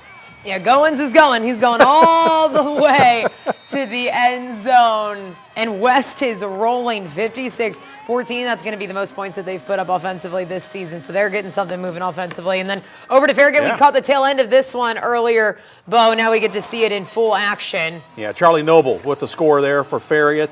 Right now the Admirals on top of Hardin Valley 31-14. We're going to go back out live to this game right now to see if Hardin Valley can answer. You know, at one point they were down 14-0 in this game, and then they started to close the gap. Farragut would score a few points. Hardin Valley would come back, and now Farragut's got the ball back up 37-14. That is your score right now. Or 31. Is it 31? Oh, I'm looking at the 37-yard line. 31-14. I was like, did I miss 6 points? Okay, good. I'm not going crazy, even though my wife says differently. All right, 31-14 is the score. Farragut looking to make it 37 if they can put 6 more points on the board. Let's see what they can do here. See if he manifested it for them, Yeah, Bo. let's see. Quick pass there, nice completion. Also, good tackle there by the DB for Hardin Valley. So on the tackle there was Brody Lamb for Hardin Valley. So let's see if Corbin Hobson and the crew, or Corbin, I should say, Hobson and the crew can continue to move this ball downfield. Corbin and company. Corbin, ooh, I like that. Corbin there and company. Go. Yeah, 3rd down now. So let's see what the Admirals do. Last time they talked it over, they ended up punching it into the end zone. This time, though, no timeouts. They're going to go just keep things moving. Hopefully, ride a little momentum here. Good look at Hobson, the junior quarterback. Hands it off. Nope. No, I think he kept it. Faked everybody out. And he's going to let loose. Oh my goodness, Sam Rothman may have caught that one. Pass intended for Farragut. It's deflected by Lamb. I sadly don't think she caught I think she got it. She was smart and she got out of the way. All right, yes. 4th down. All right, Casey, here we go. I haven't asked you in a long time. 4th down, what do you do? I think. You just see the thumbs down. All right. Come on, Sam. She did not catch it. Yes. I think if you're Farragut, why not go for it? I mean, you're up by 15 points. Why not go for it? Try something new out that's going to help you in the rest of the season. Like we said, this is a big turning point week of the year to be able to get a win and then to also make sure that you're setting yourself up for success the rest of the season. All right, Hobson going to go air again right at us. Almost picked off. So Hawks are going to get the ball right where Farragut left it off. Yeah, nice job by, again, Brody Lamb. They're giving him a lot of credit, too. Team number 15 coming in there, giving a little pat on the back, Andrew Perkins. There. You saw him there, you know. Get them going in the right direction. Put them back on their own sideline, right? Yeah, these two teams, you know. No need to mess it up. A lot of these guys know each other from middle school or playing in the junior levels of, you know, I don't know if it's Pop Warner here or whatever it is, what they call it, but, you know, youth football. A lot of these guys know one another. Either they've gone to school or they've played together. So, you know, when you get these two teams, you get throw in the Bearden, you throw in the Karns. A lot of these guys all know one another. You know? Yeah. Hardin Valley now going to get the ball back on offense. They started the season out with 2 wins. They gave them a confidence boost. Going to try to tap into a little bit of that energy here as they battled their way back against the Admirals. Riley Matz, quick pass far side, complete. Picking up a few yards. That was Jeremiah Brown. We've had his number called a few times tonight for Hardin Valley. Pass complete to Brown. I'll bring up 2nd down now for the Hawks. And they need to really get something going here. It's time to answer. Time to answer, time to tap into some of that energy, like I said, that they used in the 3 wins that they have put together this season. As far as wins go, their offense has been pretty dominant, but in games that they have lost, they really haven't been able to get anything going. Losses to Bradley Central, Westridge, and Maryville. The most points they scored in any of those was 18. Total for their 3 losses, they've only scored 24 points. So Matz goes deep this time, and is it caught? Looks like, no. Looks like the ref might be, well, no, I think he caught it. I think he caught it. I was looking at the ref, but no, it looks like he was making sure the Farragut sidelines knew exactly that he had brought it in. Brody Lamb, is that number 6 again? Yeah, it was number 6. He's just doing it all on the field. Tell you what. Got the ball back in the Hawks' hands, and now he says, looks like there's a little bit of confusion here. Yeah, let's see. I mean, he's making a claim that he wants to be the player of the week. He's like, I'm on Friday Frenzy Live. Let's doing it no, on they're both bringing sides it back. It Yeah, like they're bringing it back. It was not complete. I saw the ref waving it off, but I think Brody Lamb there for a moment thought he made the catch in bounds, but obviously he was out of bounds. So Yeah, Lamb, one of the sole seniors that is on the team this year, class of 2026. So the Hawks do have a smaller senior class. Like I mentioned, that junior class is really what they're leaning on. But the seniors that they do have, they've really been able to lean on in terms of leadership and lean on in terms of just knowledge of the game. And they've been really good with pulling this team together, really getting them to commit to that rise mentality, resiliency, investment, selflessness, and effort. They've been at the forefront of making sure that that is hammered home within these Hawks. Matt's on the keeper this time, picks up some yards. Ooh, takes a little bit of a hit there. Let's see if it was enough for the first down. I'm not sure if it was. Admiral's defense kind of lining up right. Yeah, no, I don't think he got there. Let's see how he keeps walking, keeps walking, keeps walking. And puts it down about 2 yards to go, yard, 2 yards, somewhere in there. So close. By the way, Hardin Valley, their wins this year coming against Bearden, Mo East, and Karns. Bearden being their first region win for this program since 2020. Wow. Yeah. Yeah, huge. Huge for them in a few down years, but 3-3 on track to have the best season since 2018 if they can continue kind of down this line and potentially even getting their first playoff berth since 2018. So tonight trying to look for that first win over Farragut in 6 seasons. So it could be a big night. Yep. In general, though, even if the season ended today, just a big turnaround season for Hardin Valley and what they've been able to do. And a lot of those guys that are doing it are coming back next year for senior season. These same names called next year when we do this. By the way, one final for you. Alcoa beating South Doyle 38-7. South Doyle got on the board. Yeah, you got on the board. You were eyeing that game at the beginning. I was eyeing that because in the second quarter it did, because in the second quarter it was only 7-0. Yeah. And we have seen Alcoa pour points. So South Doyle held them off a little bit more than some other teams have been able to do so far this year. So good on South Doyle. That's crazy to think they won by 31 and we're going, what happened? Yeah. Right? Yeah.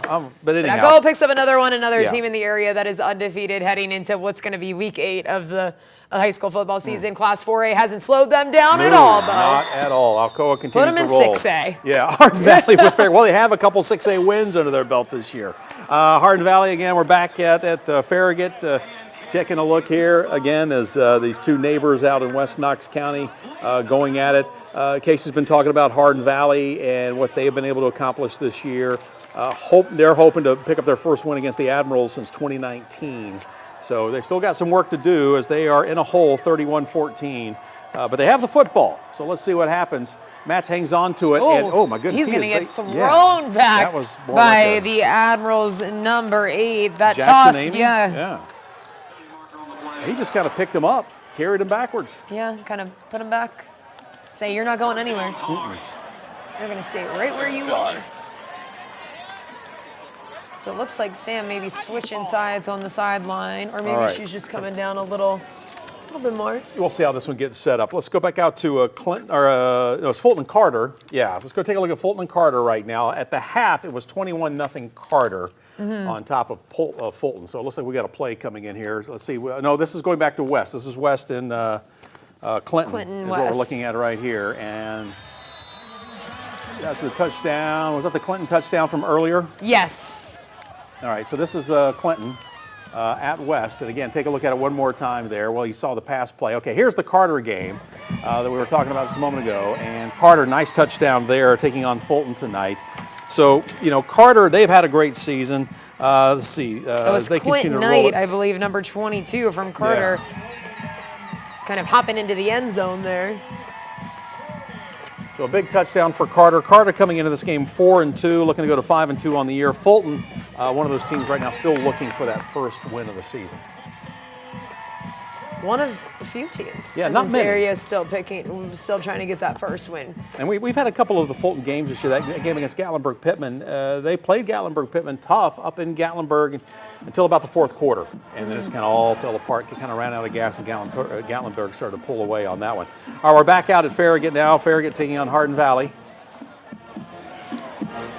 Hawks in control. They're trying to battle back. Yeah. They're down 31-14 right now. Matt's on the throw, complete. And a big hit. They're getting a little chippy over there on the sideline. Let's see if he's okay.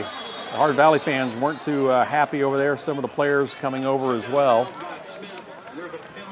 Since we had a penalty flag down. That was Harrison Smith, I think, on the coverage and the hit there for for Farragut. So we'll check back with that here in a moment. Hopefully the young man's fine on the far side. Didn't catch his number on that play, but we'll come back and check in with Sam Rothman and get you the more highlights on what's happening there. But Farragut right now up, Hardin Valley driving with the football. All right, Central McMinn County, another big game. This was been tight all the way, 21-17 the last time we checked in. McMinn County on top of this one after a turnover, and there it is, still 21-17 as the clock continues to tick.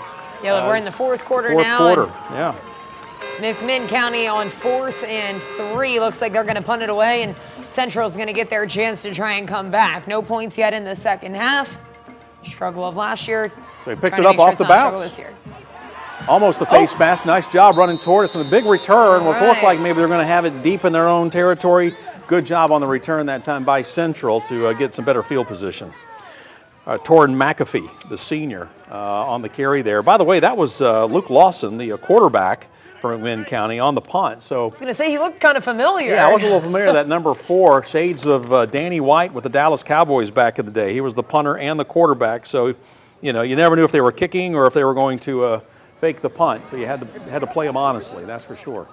Central team that's really been taking it 1 week at a time, as a lot of high school football teams do. They're learning to finish plays and drives, and they're going to have to do a lot more of that in this fourth quarter if they want to be victorious coming home from McMinn County. Back to Farragut and taking on Hardin Valley, and well, saw just the end of that play, but it looks like it was going nowhere. Samuel Mann with the football. We're seeing kind of the night sky. Yes. Beautiful night in Farragut. We'll check back with this one here in just a little bit. But Hardin Valley, they were trying to get something going, but it looks like Farragut's starting to dig in a little bit. We'll see if they can figure this out here, and I say that by talking about Hardin Valley, because they really do need to grab some points here if they can. Just get something, as they're down 31-14 in this game. Yeah, something Hardin Valley focusing on is just progress and growth. Don't care about what happened yesterday. Don't care about what happened last play. We'll see if they can shrug that off here as they go for the deep ball. And it's incomplete. And again, they were going for number 6, Brody Lamb for Hardin Valley. His number getting called a lot tonight for Hardin Valley. Now, I don't know if they called. Did I hear there was a penalty called on that play? It sounded like it sounded like there was a penalty. So we'll have to see if there was any pass interference or any holds in the back, but.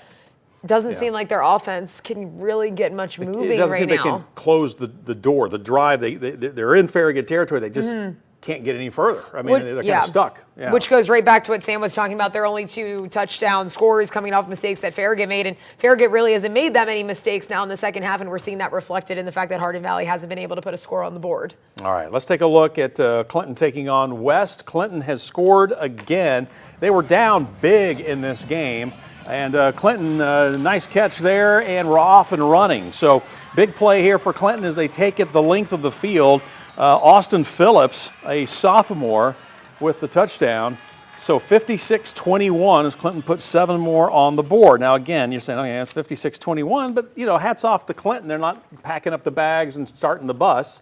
They put 14 points on the board here in the second half. Yeah, they're still trying. Last week they picked up their first win. That was the first win for Jake Dawson as a head coach. He said it was a very cool moment, but at the end of the day, he wants to be coaching football for a long, long time. So he's going to have plenty of wins and losses along the way when it's all said and done. He was happy they were able to do it for their seniors on senior night coming into this game. They know West was going to get a little bit savvy with the football so that these kids on the West Rebels are high football IQ kids. The goal was to control the tempo.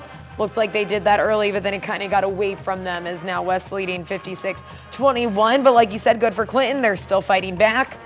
Yeah.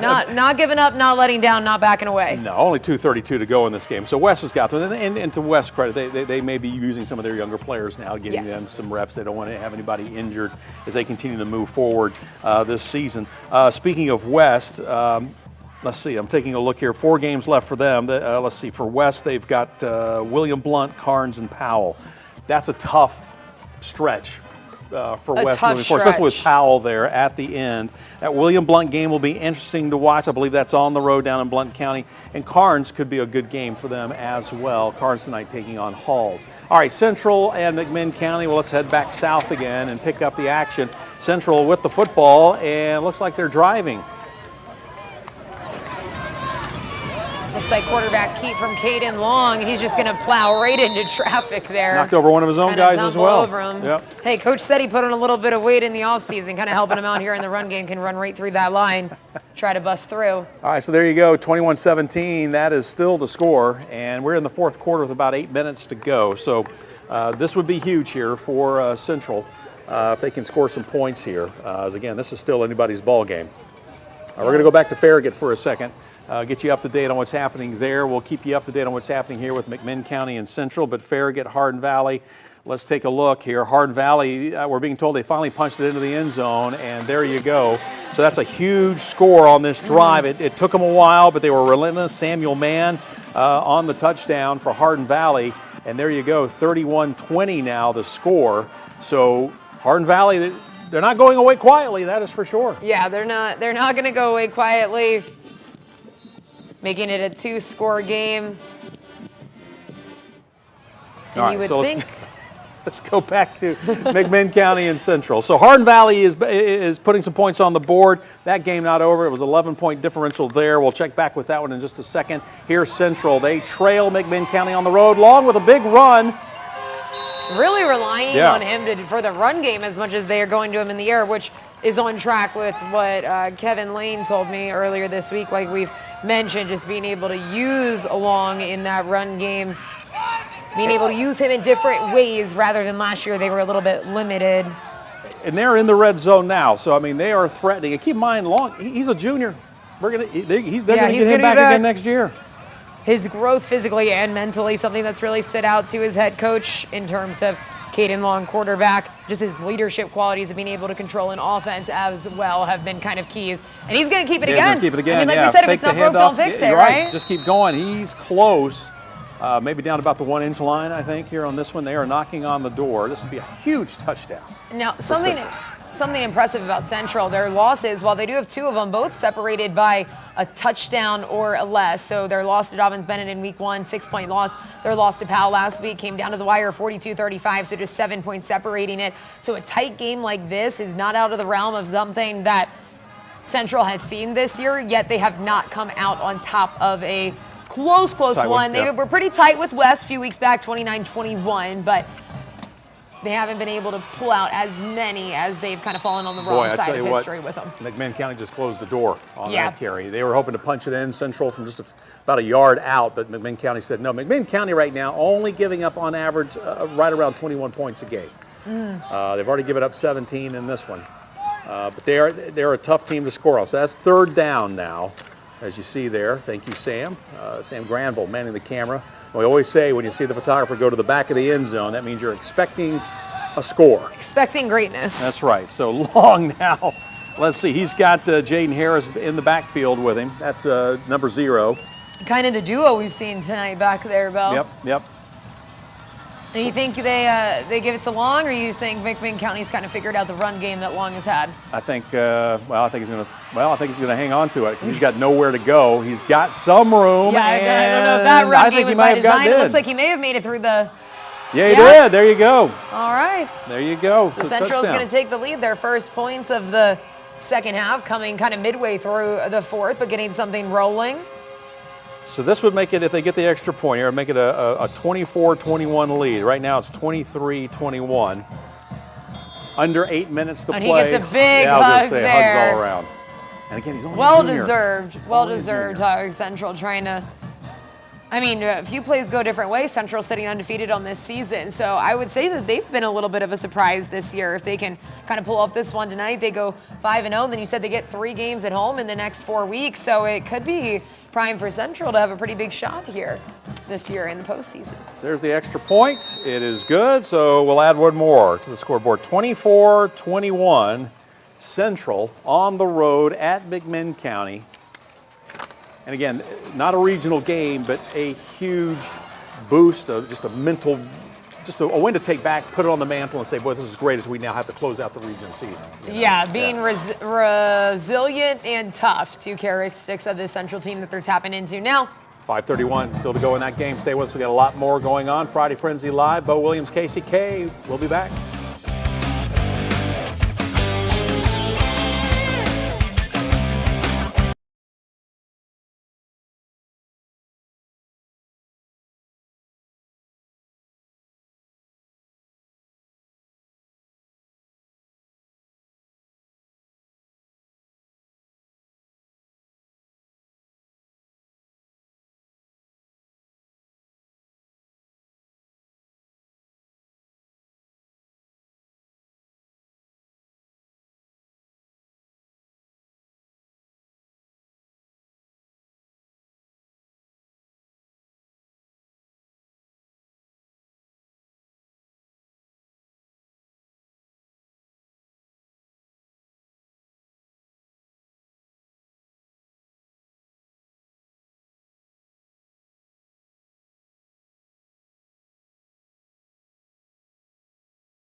Welcome back to Friday Frenzy Live. Bo Williams and Casey K. As some of these games coming down to the wire, Casey, here in the fourth quarter, that is for sure. One of those is Grace Christian on the road at Boyd Buchanan. Wow. So let's see, 21-14, Boyd Buchanan Point. with the lead right now, looking like they're getting ready to, I think they just, they may have just scored again. So maybe this will make it 28-14? It's 21-14. So is this a field goal? Our producers are keeping us up to date here. So perfect. 7:40 to go in the game. So the Buccaneers have answered. Let's see. And go up by 2 scores again. Sounds like they're up by 2 scores. 14, back in 30 seconds on WFL. Well, we know Grace has 14. Well, I don't know if, I think down that lower corner sometime. There's the scoreboard. Hang on a second. I'm leaning in there. 28, it does say 28-14. Thank you. All right, 28-14. So, how many people does it take to figure out the score? Let's see. Apparently 4 of us. 4 of us. Yeah, there were 4 of us trying to figure out what was going on. But we appreciate Grace Christian for looking in on their feed. Oh, yes, absolutely. But they've got 2 scores. They're down 2 scores now. They got some work cut out for them on the road. Which I'd call that a surprise. I thought that game was going to be a little bit closer, but still time in the game. But Grace has been rolling with their offense this year, so interesting to see them so limited. So Farragut recovers the onside kick. Hardin Valley and Farragut, they're trading scores here in the second half, it seems like. Hardin Valley hoping to catch Farragut napping. 38-28 is the score with 11 minutes here to go in the fourth. So, boy, that would have been a huge conversion if they could have come up with the onside kick. But Farragut recovers it, and right now they're hanging on by 10. Yeah, trading scores, but Farragut seems to be sitting comfortably in that lead. Every time Hardin Valley kind of threatens, Farragut's like, no, we kind of liked that advantage in the front. So Farragut holding on convincingly, but Hardin Valley not counting themselves out yet. Knocking on the door, a stop here would be huge to limit Farragut from getting another one. You know, you get later in the game, harder to make a comeback. Got a little... So Admiral's on the carry and picking up some yards, breaking some tackles, so a good carry for Farragut as they now just need to run some time off the clock and try to take this ball downfield. That's Carter Collier, another sophomore running back. So I like seeing some of these youngster kids. You know, many times we talk about the seniors and the juniors, but we've had a number of sophomores in all these games that have come up with some big plays tonight. So. And Farragut certainly seeming to settle into a rhythm despite their tough start to the season. But like we said, they were playing tough teams. Out of those 5 losses, you put together all the games that those 5 teams have played. They only have 5 losses total in the season between 5 teams. So big pickup. Yep, Collier again. Sorry, Casey. Oh no, you're talking about the game. I'm just talking about the season. Game's more important. Right, anyways, Farragut obviously a tough start to the season. Now they're kind of getting into their rhythm. Maybe it'll pay off for them in the long run. Here's the Hardin Valley touchdown earlier, and again, Hardin Valley, the Hawks not going away, and really showed some resilience in this one. As they, there's so many times Farragut you think has delivered a knockout blow, and the Hawks come right back. Twice going airborne, picking up scores. The tight end there with a great catch and a nice job taking it in for Hardin Valley. Logan Holbrook there on that one. That first one that we saw was Samuel Mann taking it in. Both beautifully shot by Sam Rothman out there. And that's right. Very good. Emmy Award-winning video. 6'5", 215, by the way, Holbrook. He's a big target for Hardin Valley. And guess what? He's one of those juniors that Tyler Wynn was talking about. The last year was a sophomore class that really came together, had to figure it out, had to start as sophomores, and now they're thriving, getting it done as juniors. So he's a part of that.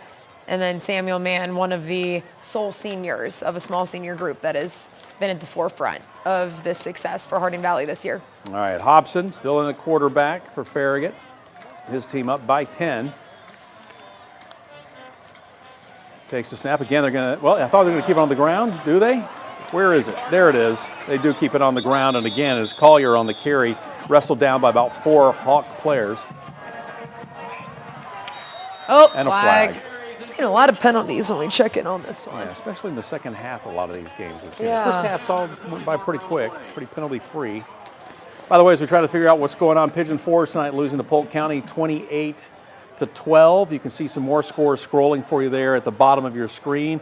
There's the game you're watching, 38-28 in the fourth. Farragut up by 10. That's what we've got on the screen for you. Elizabethton blowing out Granger County in the third, 49-6 is the score.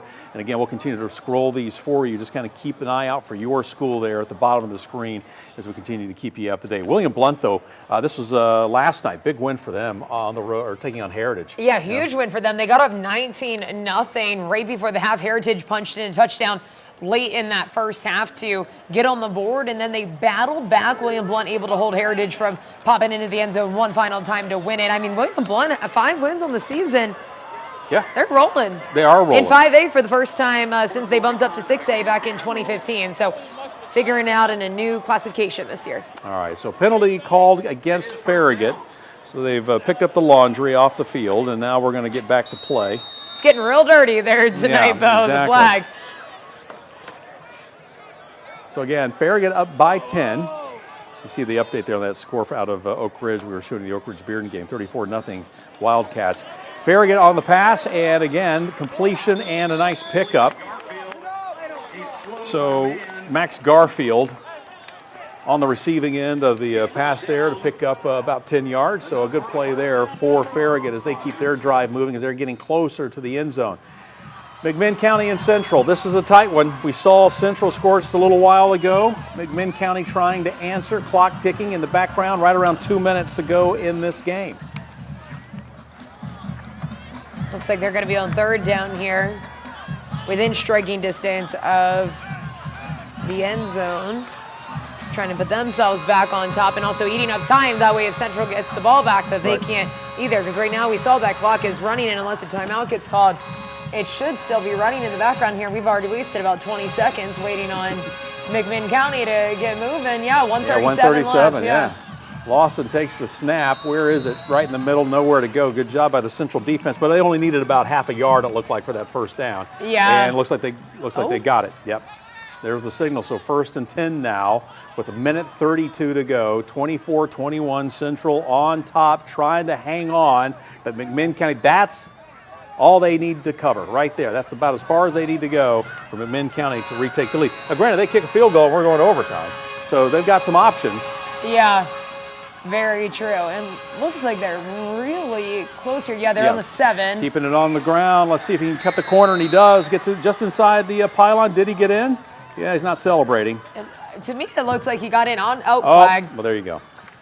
To be honest, I mean, when you're that close, if you're not going to be able to stop them, let them get in. That way you have a little bit of time on the clock, right, to try and make something happen. And I guess if you're Central, you're looking at your quarterback, Caden Long, and you're thinking, well, here's your moment to shine, buddy. In year 2 as a starter, here's your moment to make something happen. They have a lot of faith in him, so could be on him if McMinn County, if that holds, or if they can punch it in here. But it looks like they're moving back. Yeah, this is against McMinn County. So they're going to march him back. So some breathing room for the defense as far as Central is concerned. They're not backed up into their own end zone.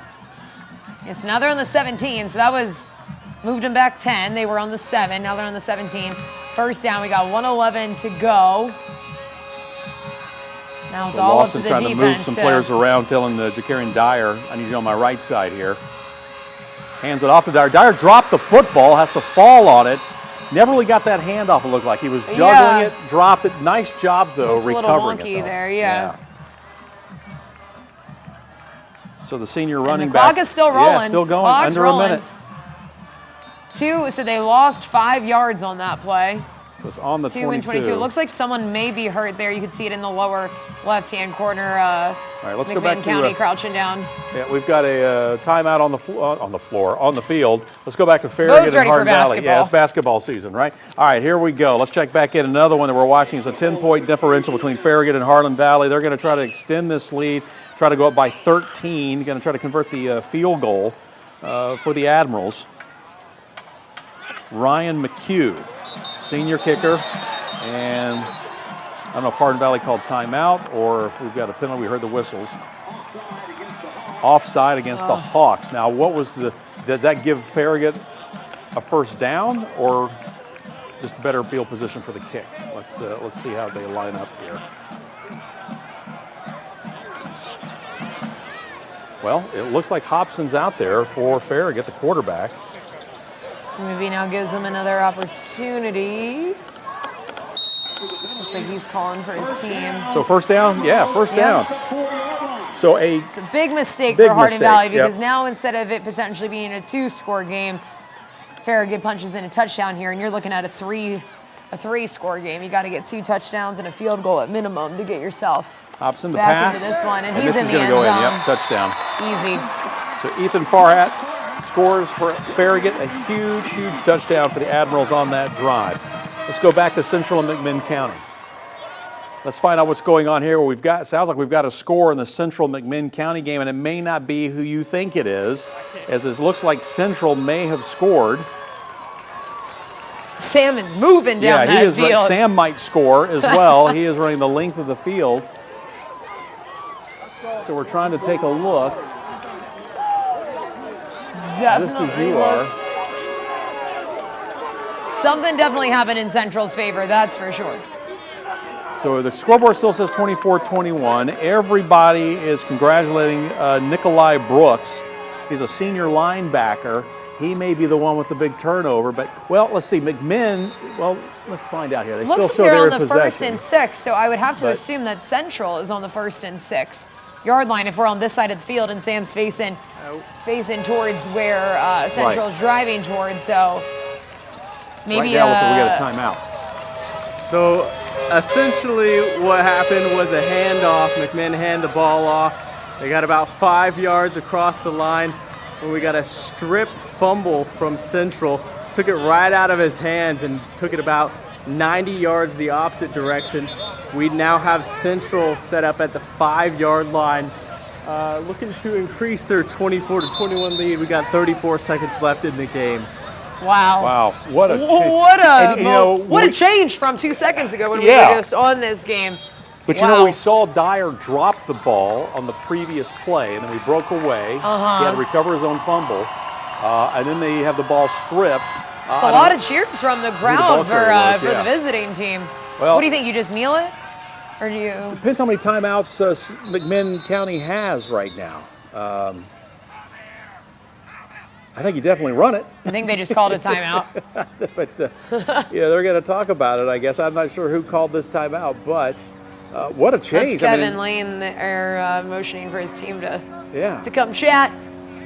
I mean, wow. At one point, McMinn County had the ball in the 7, and then we saw a couple penalties. Yeah, back at the 22 after the play that you were talking about, where they dropped it and he managed to fall on it, but the penalty backed them up to the 17. Then got knocked back another 5 yards from that mistake, and then, like Sam told us, the strip fumble, and that one finally.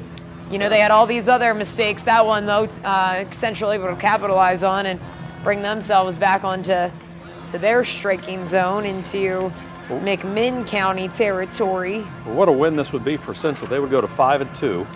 McMinn County would drop to 5-2. But Central, with a good number of their games at home down the stretch, looking good moving forward. Got to take your hat off to this team, Kevin Lane's crew. Yeah, Central has 8 starters back on offense this year. That is a lot. Only 3 guys who don't have starting experience in situations like this, and this is where that experience pays off the most, Bell. All right, let's see what Central decides to do here. Caden Long, he's going to take a knee. They're kneeling it. And it looks like they're going to, let's see, did McMinn County call a quick timeout? Looks like they may have.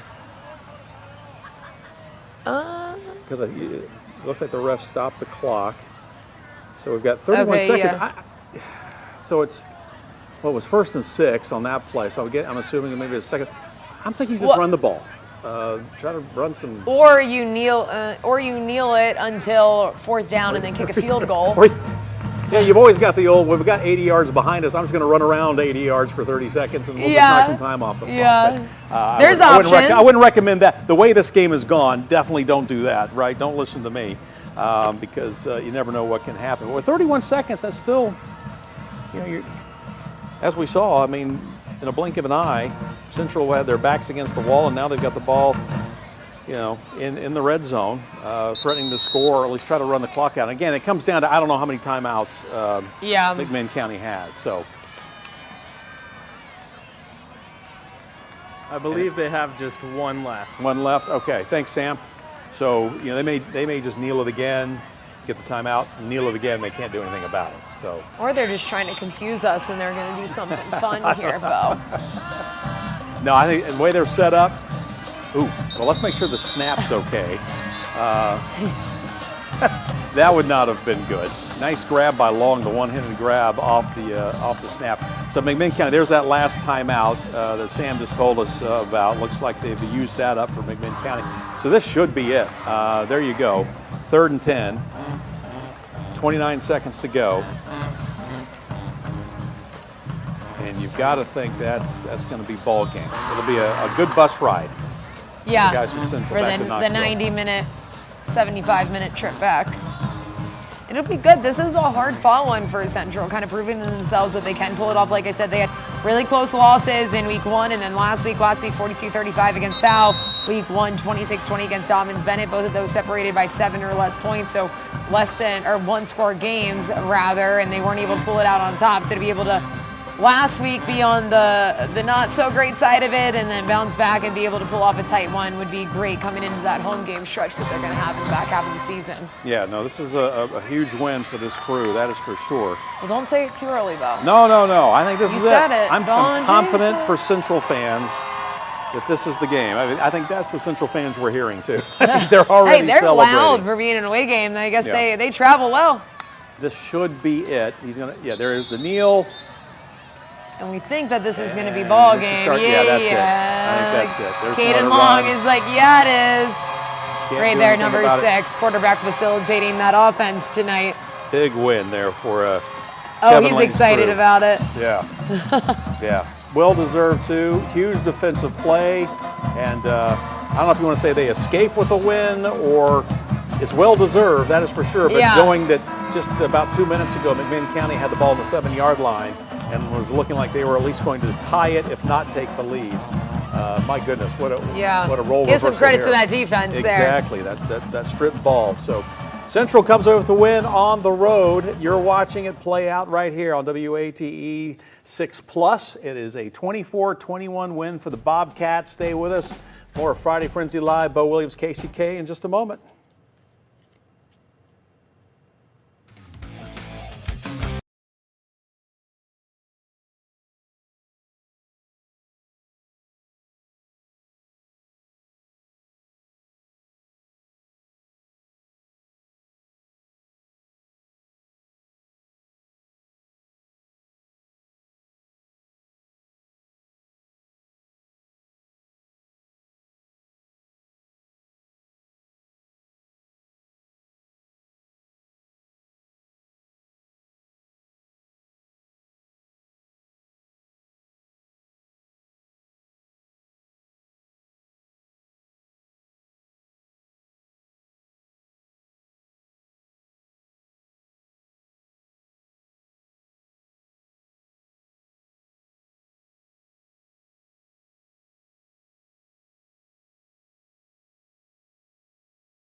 Welcome back to Friday Frenzy Live. Casey, big play. Huge play. So McMinn County was on the 22, stripped out by Nikolai Brooks, the senior linebacker. He's going to take it all the way down to the 5-yard line. He's tapped out right by it, and that set up the play that we just saw before the break where they just kneeled it out. 3 downs. I mean, he did and this everything. one wasn't. He did everything. He stripped it. He grabbed it. Like I told you, it looks like he didn't even stop. Row.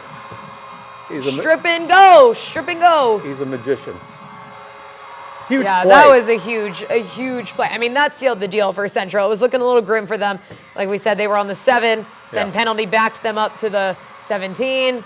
Then they were taken down behind the line of scrimmage, lost 5 yards, and they dropped the ball the first time. Then this play happens, and the win is in their hands. It is in their hands. Their Huge game win to on the take. road for Knoxville Central. As a matter of fact, there they are. Let's listen in for a second. Way to continue to push, and you made 3 or 4 just really great plays. Great team football, right? Both sides, kicking game, everything. Great team football. Now listen to me. I went against myself a little bit because I said we were going to practice on fall break. But I'm going to give you all fall break.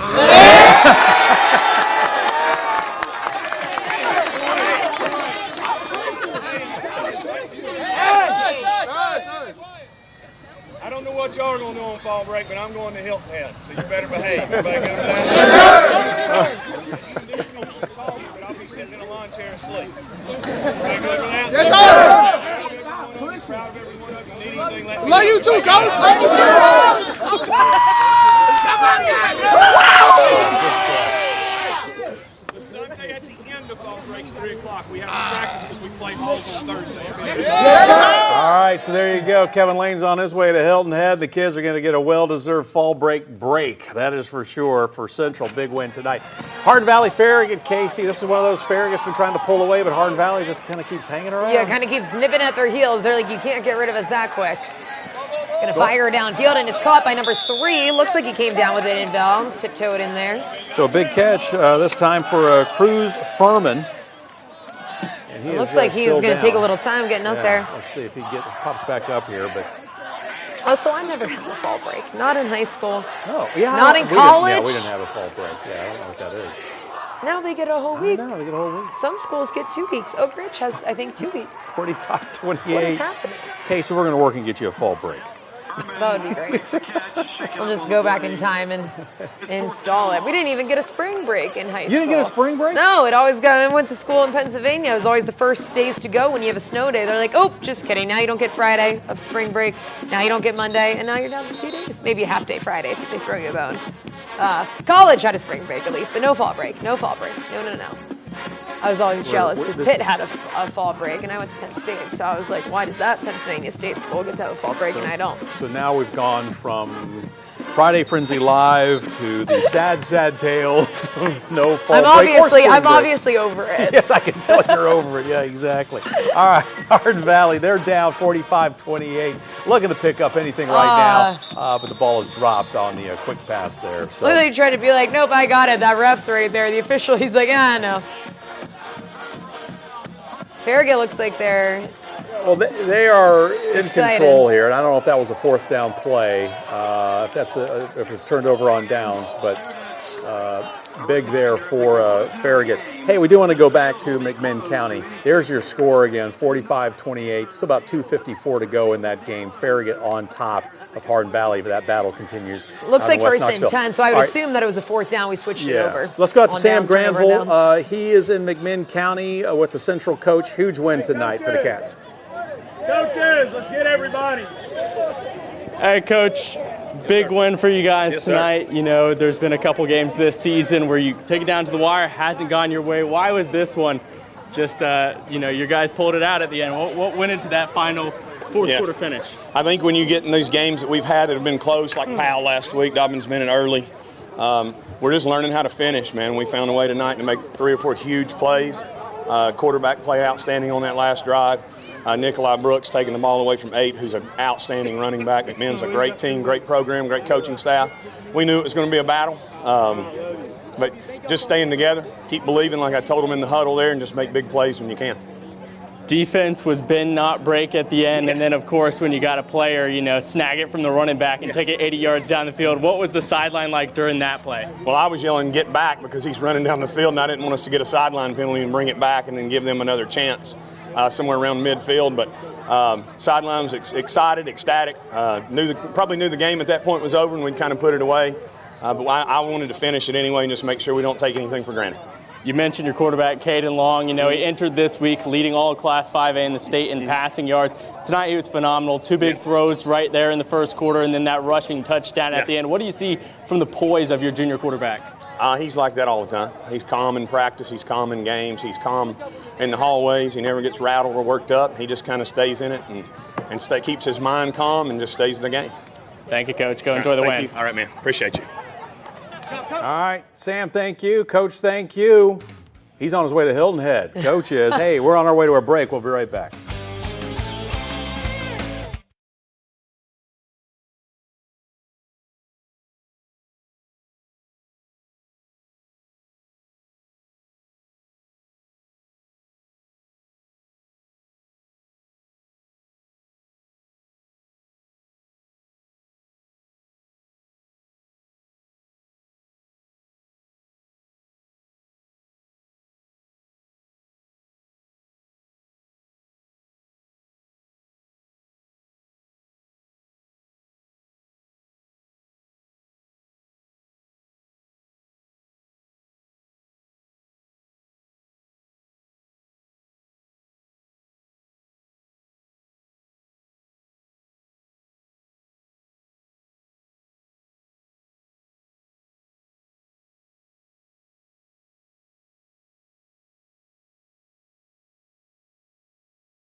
All right, welcome back. Let's go back in time to Thursday night. Casey, some pretty good games. Yeah, this one right here was the rivalry Thursday game. Jackson Dabrowski for William Blunt. He sent that one to Bearden. Birdie bobbled it on the way down, but got control. The PAT was missed. That put the Govs on the board 6-0. Again, they're playing Heritage in this one last night. Heritage struggling to move down the field.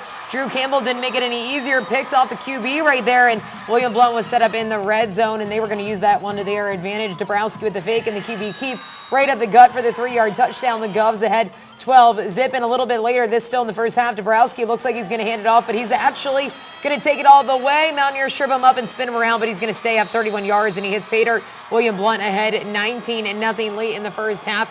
They ended up winning that one, even though Heritage did not make it easy on them. So again, William Blount with a big win, big game last night in Blount County as they were taking on Heritage. Let's go back live to West Knox County.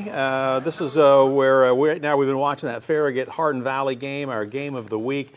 Farragut on top of this one right now, 45-28. We are late in the fourth quarter in this one. Good look at the pylon and goalposts. Hey, two staples of a game. But it right? is one of the final two staples. You got to have them. It is one of the final games that is still being played right now. A lot of games coming in our finals for this. Still hard to believe week 7 of the season. One of those Alcoa 38-7 winners. It was a 7-0 game going into the second quarter, which kind of caught my eye. But Alcoa was able to break away here and win that one by 31 points. Yeah, Alcoa does what Alcoa does. Then we've got Austin East falling to Sweetwater, 47-27. Grace Christian also falling to Boyd Buchanan. That's their second loss in 2 weeks after 4 wins to start the season for them, Bo. Yeah, down in that one, they're on the road down at Boyd Buchanan. Also, CAK winning by a touchdown over Chattanooga Christian, 21-14 that final. Carter up 42. I want to say Fulton has gotten on the board in that one, 42-6. But again, Carter well in control. Fulton still looking for their first win of the season. Then Coalfield taking a big one and 64-6 over Harriman. Sevier County shutting out another team. They just keep rolling. Like I said, they haven't had a regular season loss since 2023. Looking to have another 15-0 season. Yeah, Smoky Bears just continue to pile it on. Maryville looking good tonight against Cookeville. Concord Christian tonight winning at home, beating Providence Academy 49-21 the final. More scores for you from around the area. Jeff Coe, they were actually up in this game at Dobbins-Bennett, but they lose on the road up in the Tri-Cities. Dobbins-Bennett wins at 21-14. Knox Catholic in the second, so that game not final yet. They're down 14-0. And then we've got a few more for you. Hardin Valley, which we had that game right here. Right now they're in the fourth, 45-28, but it's looking like Farragut's going to trend and take that one. And then Elizabethan taking it over Granger 49-6. All right, let's go back to Farragut for a second. Up again, 45-28 on Hardin Valley. Again, every time Farragut would look like they were pulling away, Hardin Valley would claw their way back into this one and stay about a 7 to 10 point, within reach, I guess that's what I'm trying to say. But I think by now it looks like Farragut may still have the football. If that's the case, they're just going to try to milk this clock. Which it does look to be the case there, Bo. They may keep wearing these camouflage uniforms, bringing them some good luck tonight.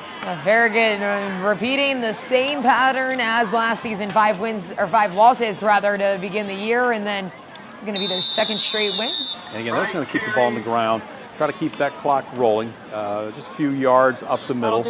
As you saw the handoff there from Corbin Hobson, the junior quarterback. Looks like we do have a Hardin Valley player down right now, so they're going to stop the clock. They're going to bring the crew out to take a look at that player, and hopefully they're okay. But it still looks like Farragut in control of this one. And again, they'll be back-to-back wins for the Admirals after going 0 for the first 5 games. Yeah, head coach Jeff Courtney, proud of this team, never wavering in those 5 straight losses. They bounce back every single week, and doing so is now paying off. And like we mentioned, they had really hard opponents. Out of everyone that they played, they have a record of 23-5. Those 5 teams that they suffered losses to. Right now, those teams coming into this week were sitting at 23-5 if you combine all of their records. So it was not an easy stretch for Farragut by any means, and they pick up their first win of the season last week to Bearden. That was a close one, but Farragut comes out on top, and now, like you said, getting to pick up that second one of the year. And the other thing, too, we talk about who they've been playing against, but, for the Admirals, 4 of their 6 games to start the season were on the road, which means they're going to finish strong back in front of their home fans here. So that plays to their advantage as well as they're looking to kind of secure that postseason bid. Yeah, and as the head coach said, all of their goals still in front of them. I mean, playoffs very much in the realm of possibilities here, just like last year. They still only had 4 wins, but they were able to make the playoffs, so not out of the question. And let's go. In Hardin Valley, more likely going to lose this game, but they're going to go to 3-4. But still, a lot to pull They've from got the a game. region win in And they've there, got a so region- that's big. So, you know, and I'm trying to, I don't have down who they've got coming up next, but Hardin Valley still looking good. This is a different team from last year. So, again, both these teams still very much in the hunt to continue playing once the regular season's over. Yeah, absolutely. Both looking for a strong, we're hoping for a strong win tonight. Obviously, only one can come out victorious, but it's not the end of the road here in terms of progressing that season past the regular season by any means. Yeah. Hey, I know last night there was one other game. Gibbs taking on Anderson County last night. Both these teams, good teams. And so this is one of those matchups a lot of people were looking forward to last night, this one being played up in Anderson County. Yeah, and Gibbs looking for their first win over Anderson County in quite a while. They're going to fire and bring themselves into the end zone. And that's going to put Gibbs on the board. Then they go for the onside kick, and it looks like Anderson County recovers it right in stride, and they're taking it all the way into the end zone. And now we're back. Gibbs in control. Looks like we're going to fire to the end zone, and that was easy, wide open for them. Just trading things back and forth here. And then Gibbs went on to win this one last night, 35-28. It was their first win over Anderson County in quite a while. There you go, another touchdown right there by number 10. So huge night for Gibbs, and Anderson County is going to look to battle back next week. But like I said, a huge win for Gibbs and for that program. Big night for them. Yeah, definitely, no doubt about it. It's been a good night tonight. We've had some good games. We've had a few blowouts. If you missed anything, don't worry about it. I have a feeling I know somebody's going to have some highlights for you tonight at 11 o'clock. We could pull a little switcheroo. It could be you, Belle. But it's going to be me. It will be Casey. All right, we'll do this again next week. Thanks for watching Friday Frenzy Live.